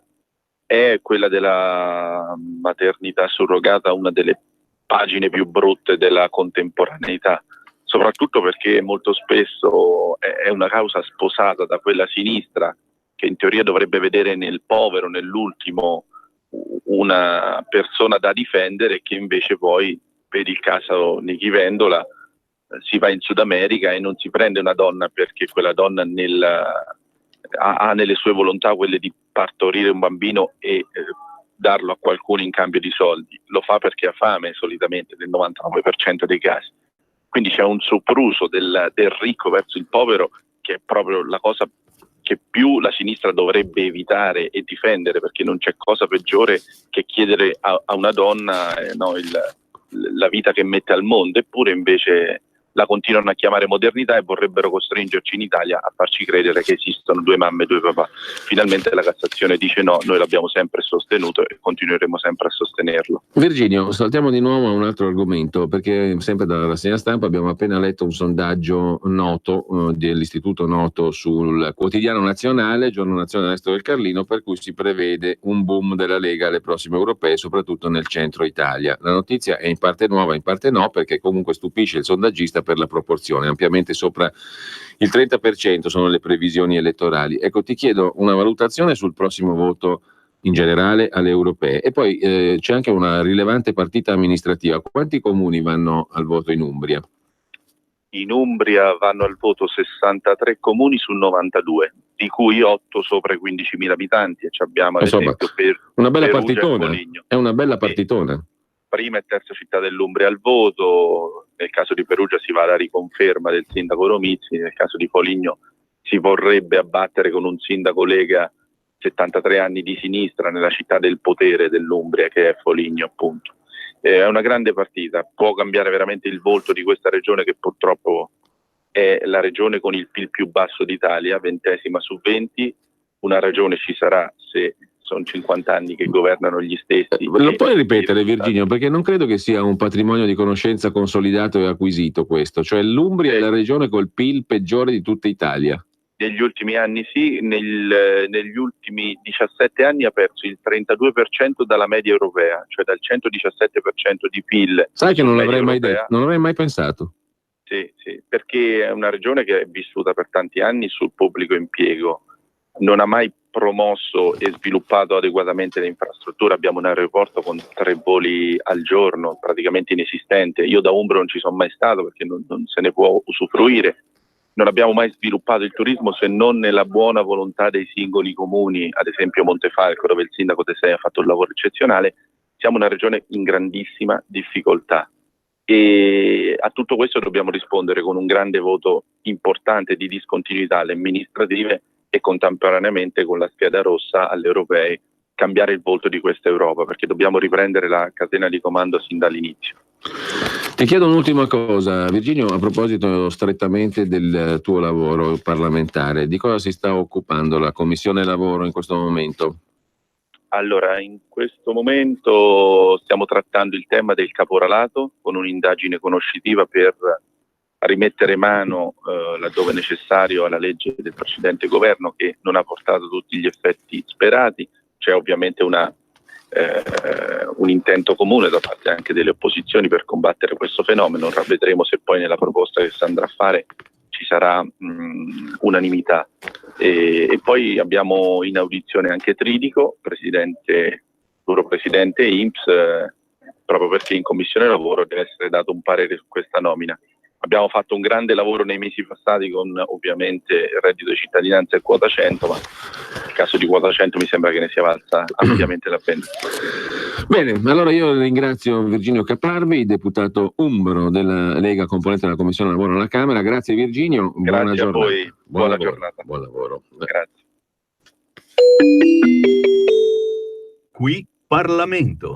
Allora, noi torniamo adesso alla rassegna stampa. Quanti ladri di polli, scrive Filippo Facci in prima pagina su Libero, lo vediamo qua, la Tangentopoli dei poveretti. Il Movimento 5 Stelle spera di evitare la batosta elettorale alle europee cavalcando inchieste da 2 soldi, ma per una volta hanno ragione i pubblici ministeri, per i quali la scena è di bassissima valenza sociale. Intanto Fontana ha detto no alla corruzione e allora lo indagano per abuso d'ufficio. Filippo Facci, il commento di apertura, dicevamo, ma che Tangentopoli, questi sono ladri di pollastri e non volpi, non siamo di fronte a una nuova Mani Pulite. Quelle emerse sono piccole ruberie di politici di terz'ordine che non possono influenzare le europee, nonostante i tentativi dei 5 Stelle di strumentalizzare la vicenda per recuperare qualche voto. Intanto Fontana non è corrotto, ma lo indagano lo stesso. Il governatore rifiuta un incarico per il socio, ma finisce sotto inchiesta per abuso d'ufficio. Sono sereno, nessuna violazione. È stato iscritto nel registro degli indagati per abuso d'ufficio, nulla a che fare con la corruzione, con l'inchiesta mensa dei poveri. Cosa avrebbe fatto Fontana? Più o meno quello che fanno tutti gli amministratori: ha fatto un bando per assegnare un incarico alla persona che è risultata più idonea, nel caso specifico Luca Marsico, che per quell'incarico dovrebbe guadagnare la mirabolante cifra di 2.700 euro per il 2018, 15.000 per il 2019, 31.000 per il 2021 lordi. La Procura ha deciso di indagare per verificare che le procedure per la nomina di Marsico siano state a norma di legge. Fontana, sorpreso ma sereno, è stato lui stesso a comunicare di aver ricevuto l'invito a comparire per il 13 maggio. Non è stata accertata alcuna violazione della procedura di nomina. Mi rasserena il fatto che questa contestazione non ha nulla a che vedere con fenomeni di corruzione. Così il quotidiano Libero inquadra la vicenda, mentre Mussolini continua a fare uova d'oro, ma per la sinistra, scrive Gianluca Veneziani. Antifascisti ricchi grazie al Duce. Il Salone del Libro caccia l'editore vicino a Casa Pound, però ospita chi fa denaro pubblicando testi che rievocano il ventennio, che si occupano del fascismo, scrive Veneziani. Mentre sulla questione c'è un commento di Paolo Becchi e Giuseppe Palma: nessun reato di apologia, il Salone del Libro di Torino è diventato terreno di scontro politico perché il responsabile della casa editrice Altaforte ha dichiarato espressamente di essere fascista. È vietato dirlo in Italia? Vediamo, il nostro ordinamento punisce l'apologia del fascismo, legge Scelba, articolo 4 della legge 645 del 52, la quale sanziona chiunque promuova e organizzi la costituzione di associazione, movimento o gruppo avente le caratteristiche e perseguente le finalità di riorganizzazione del disciolto partito fascista, oppure chiunque pubblicamente esalti esponenti, principi, fatti e metodi del fascismo oppure le sue finalità antidemocratiche. La Corte Costituzionale, sentenza 1, 16 gennaio 57, chiarì che l'apologia del fascismo per essere reato deve consistere non in una difesa elogiativa, ma in una esaltazione tale da poter condurre alla riorganizzazione del partito fascista. Ciò significa che deve essere considerata non in sé per sé, ma in rapporto alla riorganizzazione del partito, vietata dalla 12ª disposizione transitoria e finale della Costituzione. In buona sostanza, l'apologia del fascismo sussiste soltanto quando sia dimostrato il fine concreto della ricostituzione del partito fascista. La Corte Costituzionale ribadì quanto previsto dalla Costituzione. La questione sembrava risolta, ma nel 93 fu approvata la legge Mancino, che sanziona e condanna, scrivono Becchi e Palma, sanziona e condanna gesti, azioni, slogan e slogan legati all'ideologia nazifascista e aventi per scopo l'incitazione alla violenza e alla discriminazione per motivi razziali, etnici, religiosi o nazionali. In particolare punisce chiunque pubblicamente esalta esponenti, principi, fatti e metodi del fascismo o le sue finalità antidemocratiche. Sul punto si sono susseguite pronunce della Cassazione, tutte allineate ai contenuti della sentenza della Corte Costituzionale del 57. L'ultima sentenza è dell'anno scorso, la 8108 del 2018, e ha ribadito che l'applicazione della legge Mancino opera soltanto se c'è l'intenzione concreta da parte del reo di ricostituire il disciolto partito fascista. Quindi la sinistra si rassegni, non c'è reato di apologia. Mentre l'Italia affonda nel benessere, sono stati zittiti gli uccelli del malaugurio, lo scrive Vittorio Feltri. Ieri i giornali avevano titoli terrificanti, ultimi in tutto: l'Italia affonda, il centrodestra rinasce a San Vittore, nel titolo più divertente, Lombardia, tangenti, arresti, eccetera. Nel leggere queste frasi allarmistiche mi sono toccato, poi mi sono rincuorato, considerando che la realtà è l'opposto di come viene descritta dai colleghi. In Francia avranno un PIL migliore, ma è devastata da gilet gialli e islamici. In Germania dell'Est si campa peggio che qui. In Inghilterra si strappazzano gli zebedei con la Brexit. Il Belgio è musulmano. In questo paese, nonostante Di Maio, si tira avanti decentemente. I depositi bancari sono i più alti d'Europa. Siamo pieni di poveri ufficiali, ma nessuno muore di fame. Insomma, stiamo benone. L'altro articolo di Vittorio Feltri: Conte entra a gamba tesa, espulso Siri. È un premier da diporto. Caso Siri, Conte si è mosso, l'ha risolto, bravo. Abbiamo a che fare con un premier astuto. Ha vinto lui, resterà lì con la sua elegante pochette, la zazzera ben pettinata su un cervello che ci si sbaglia a ritenere di piccola cilindrata. Quando il 2 maggio, in piena bagarre sul tema Di Maio-Salvini, ha chiesto ufficialmente, in piena bagarre sul tema tra Di Maio e Salvini, quando il 2 maggio ha chiesto ufficialmente Conte le dimissioni di Siri, annunciando che in caso contrario prometteva di affrontare la revoca al Consiglio dei Ministri, sapeva già di aver vinto la partita. È stata una mossa da cui non avrebbe potuto ritirarsi, salvo perdere faccia e poltrona. Era perfettamente consapevole di rivestire i panni del padrino. Per dirla in inglese, che è la sola lingua all'altezza dello statista che è in lui, I'm going to make him an offer he can refuse. Versione italiano sicula: ci faccio un'offerta che lui non può rifiutare. Tradotto: se mi dai contro, caro Matteo, mi sputtani e cadiamo insieme. Morire per Siri? Ma va là. Ovvio, il vice premier del Carroccio ho dovuto ingoiare, perfino fingendo giubilo. È andata come doveva, scrive Feltri. Con una decisione che non ha precedenti, Conte ha proceduto d'imperio con un decreto a togliere l'incarico al povero Armando. Siccome però a nominarlo è stato il capo dello Stato, toccherà a Mattarella rendere esecutivo con una firma. Nessun voto, sarebbe stato un 8-6 per il Movimento 5 Stelle più Conte contro la Lega. La consultazione in sé, non il risultato, avrebbe determinato il tutti a casa. Conte ha voluto forzare il gioco con motivazioni balzane per continuare ad esistere. Di Maio ha sostenuto che è stata una decisione del Consiglio dei Ministri. Ha ragione. Peccato che non sia un Consiglio dei Ministri, bensì un Consiglio di amministrazione di un'azienda malandata con l'unico scopo di sopravvivere. Missione compiuta. Dove si va non si sa. È stato bravo Conte a imbullonarsi alla cadrega In siffatta operazione ha però svelato l'altarino di cartapesta su cui officia la messa. Un prete inutile con chierichetti che gli rubano le ostie. Il suo non è un governo. Per la forma è in regola, per la sostanza no. Il problema è che dovrebbe essere il presidente del Consiglio dei Ministri, testa di un organismo vivo, dove ci si scorna prima della partita, ma poi si combatte insieme.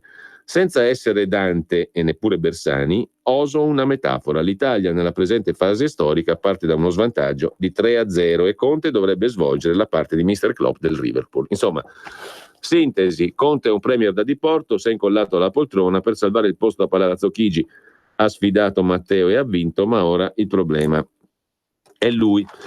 E sempre da Libero in prima pagina chiudiamo con Azzurra Barbuto che fa notare che chi ha il pene non fa pena, uomo sfregiato dalla ex, lui la lascia, lei lo rovina con l'acido, niente scalpore, tanto è un maschio.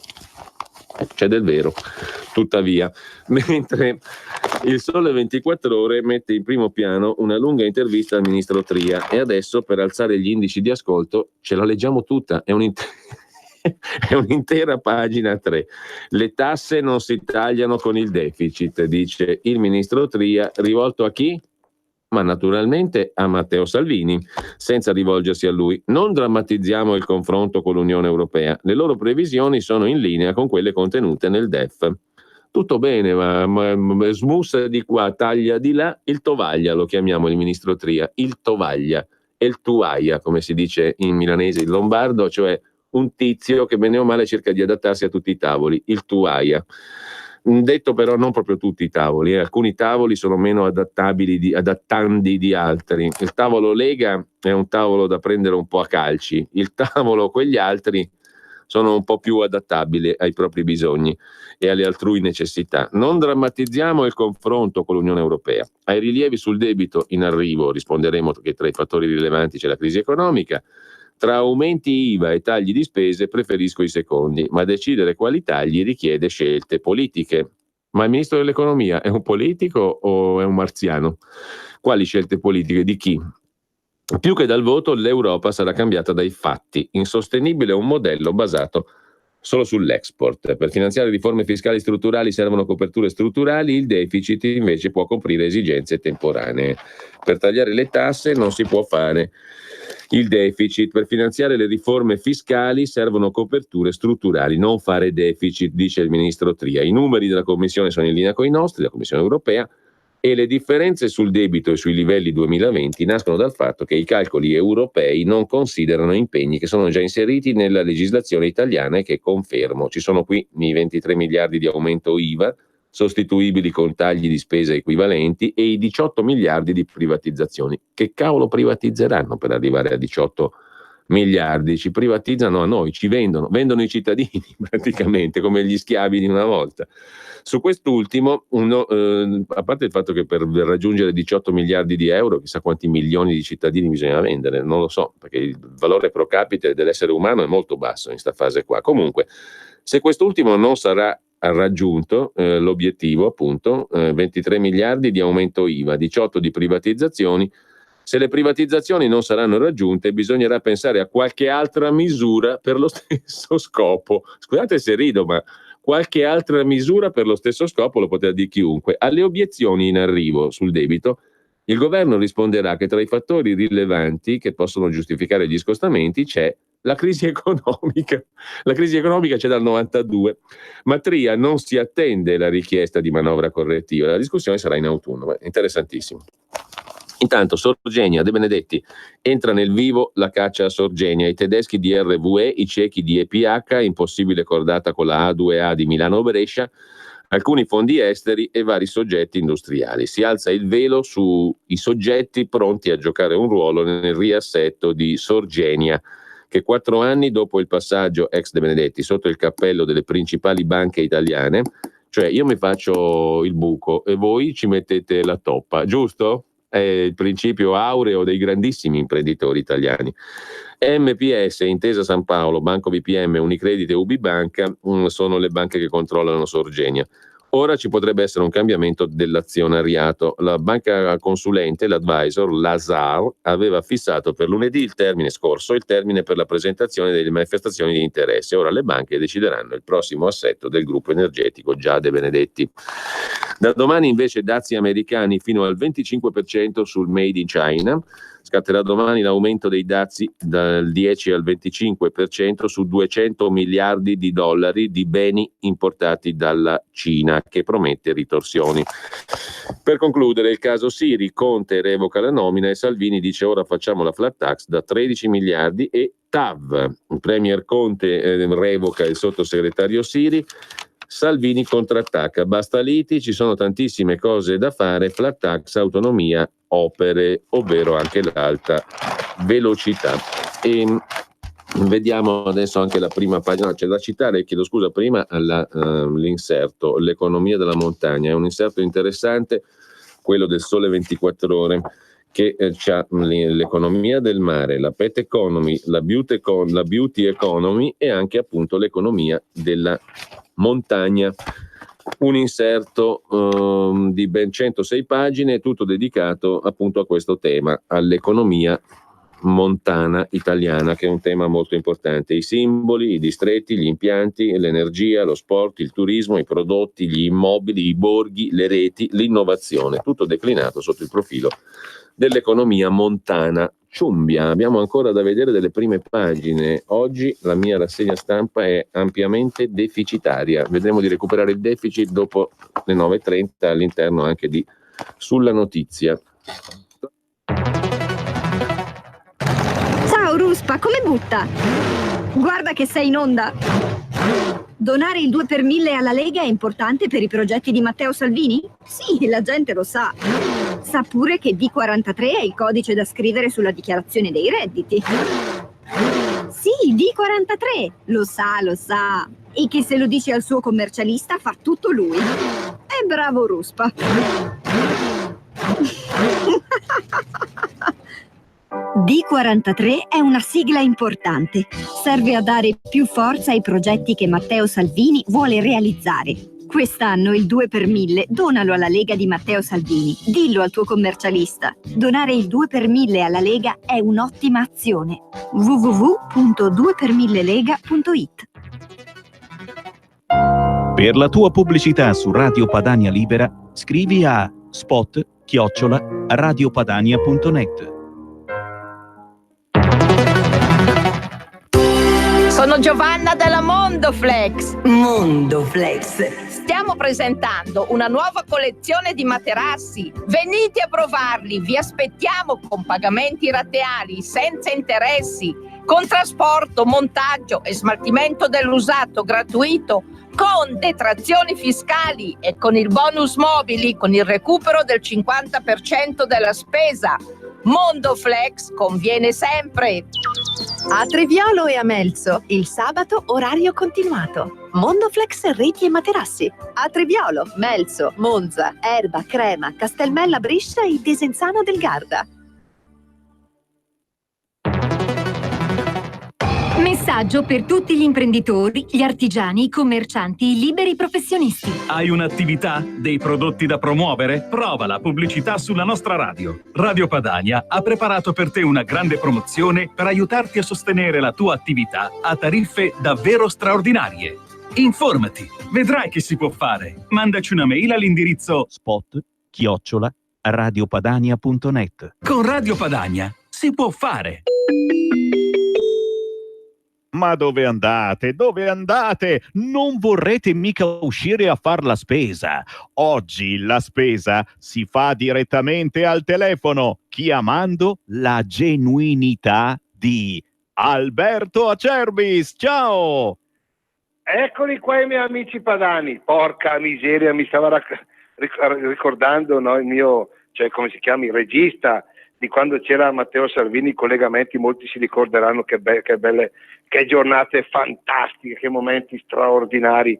Vabbè, allora, ragazzi, mi hanno chiesto in tanti il servizio di piatti, avevo promesso che mi sarei impegnato a cercarli, cioè noi facciamo anche questo lavoro, facciamo dello scautismo per portare l'olio in tavola è straordinario, il nostro olio, e aggiungere delle cosine per fare una cosa fatta bene, insomma.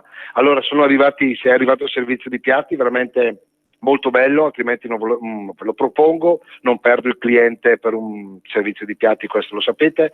Quindi se volete 6 bottiglie di olio, 3 del fresco, 3 del primo novello, io vi consiglio questa confezione, perché il fresco di frantoio è quello da usare tutti i giorni a crudo e in cottura, mentre il primo novello è quello da usare a crudo in questo periodo che sta arrivando straordinario.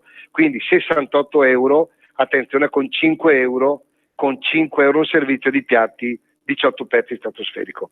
5 euro un servizio di piatti di 18 pezzi, colori chiaramente estivi, primaverili, da mettere in tavola, belli.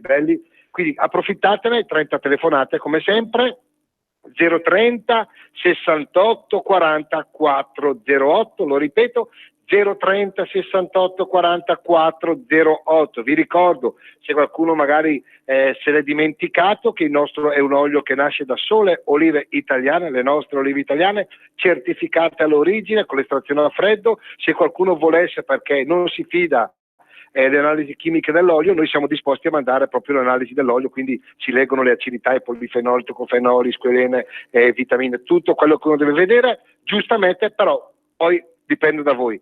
030 68 44 08, perché l'olio Bu è sempre a regalo. Ciao, alla prossima, ciao!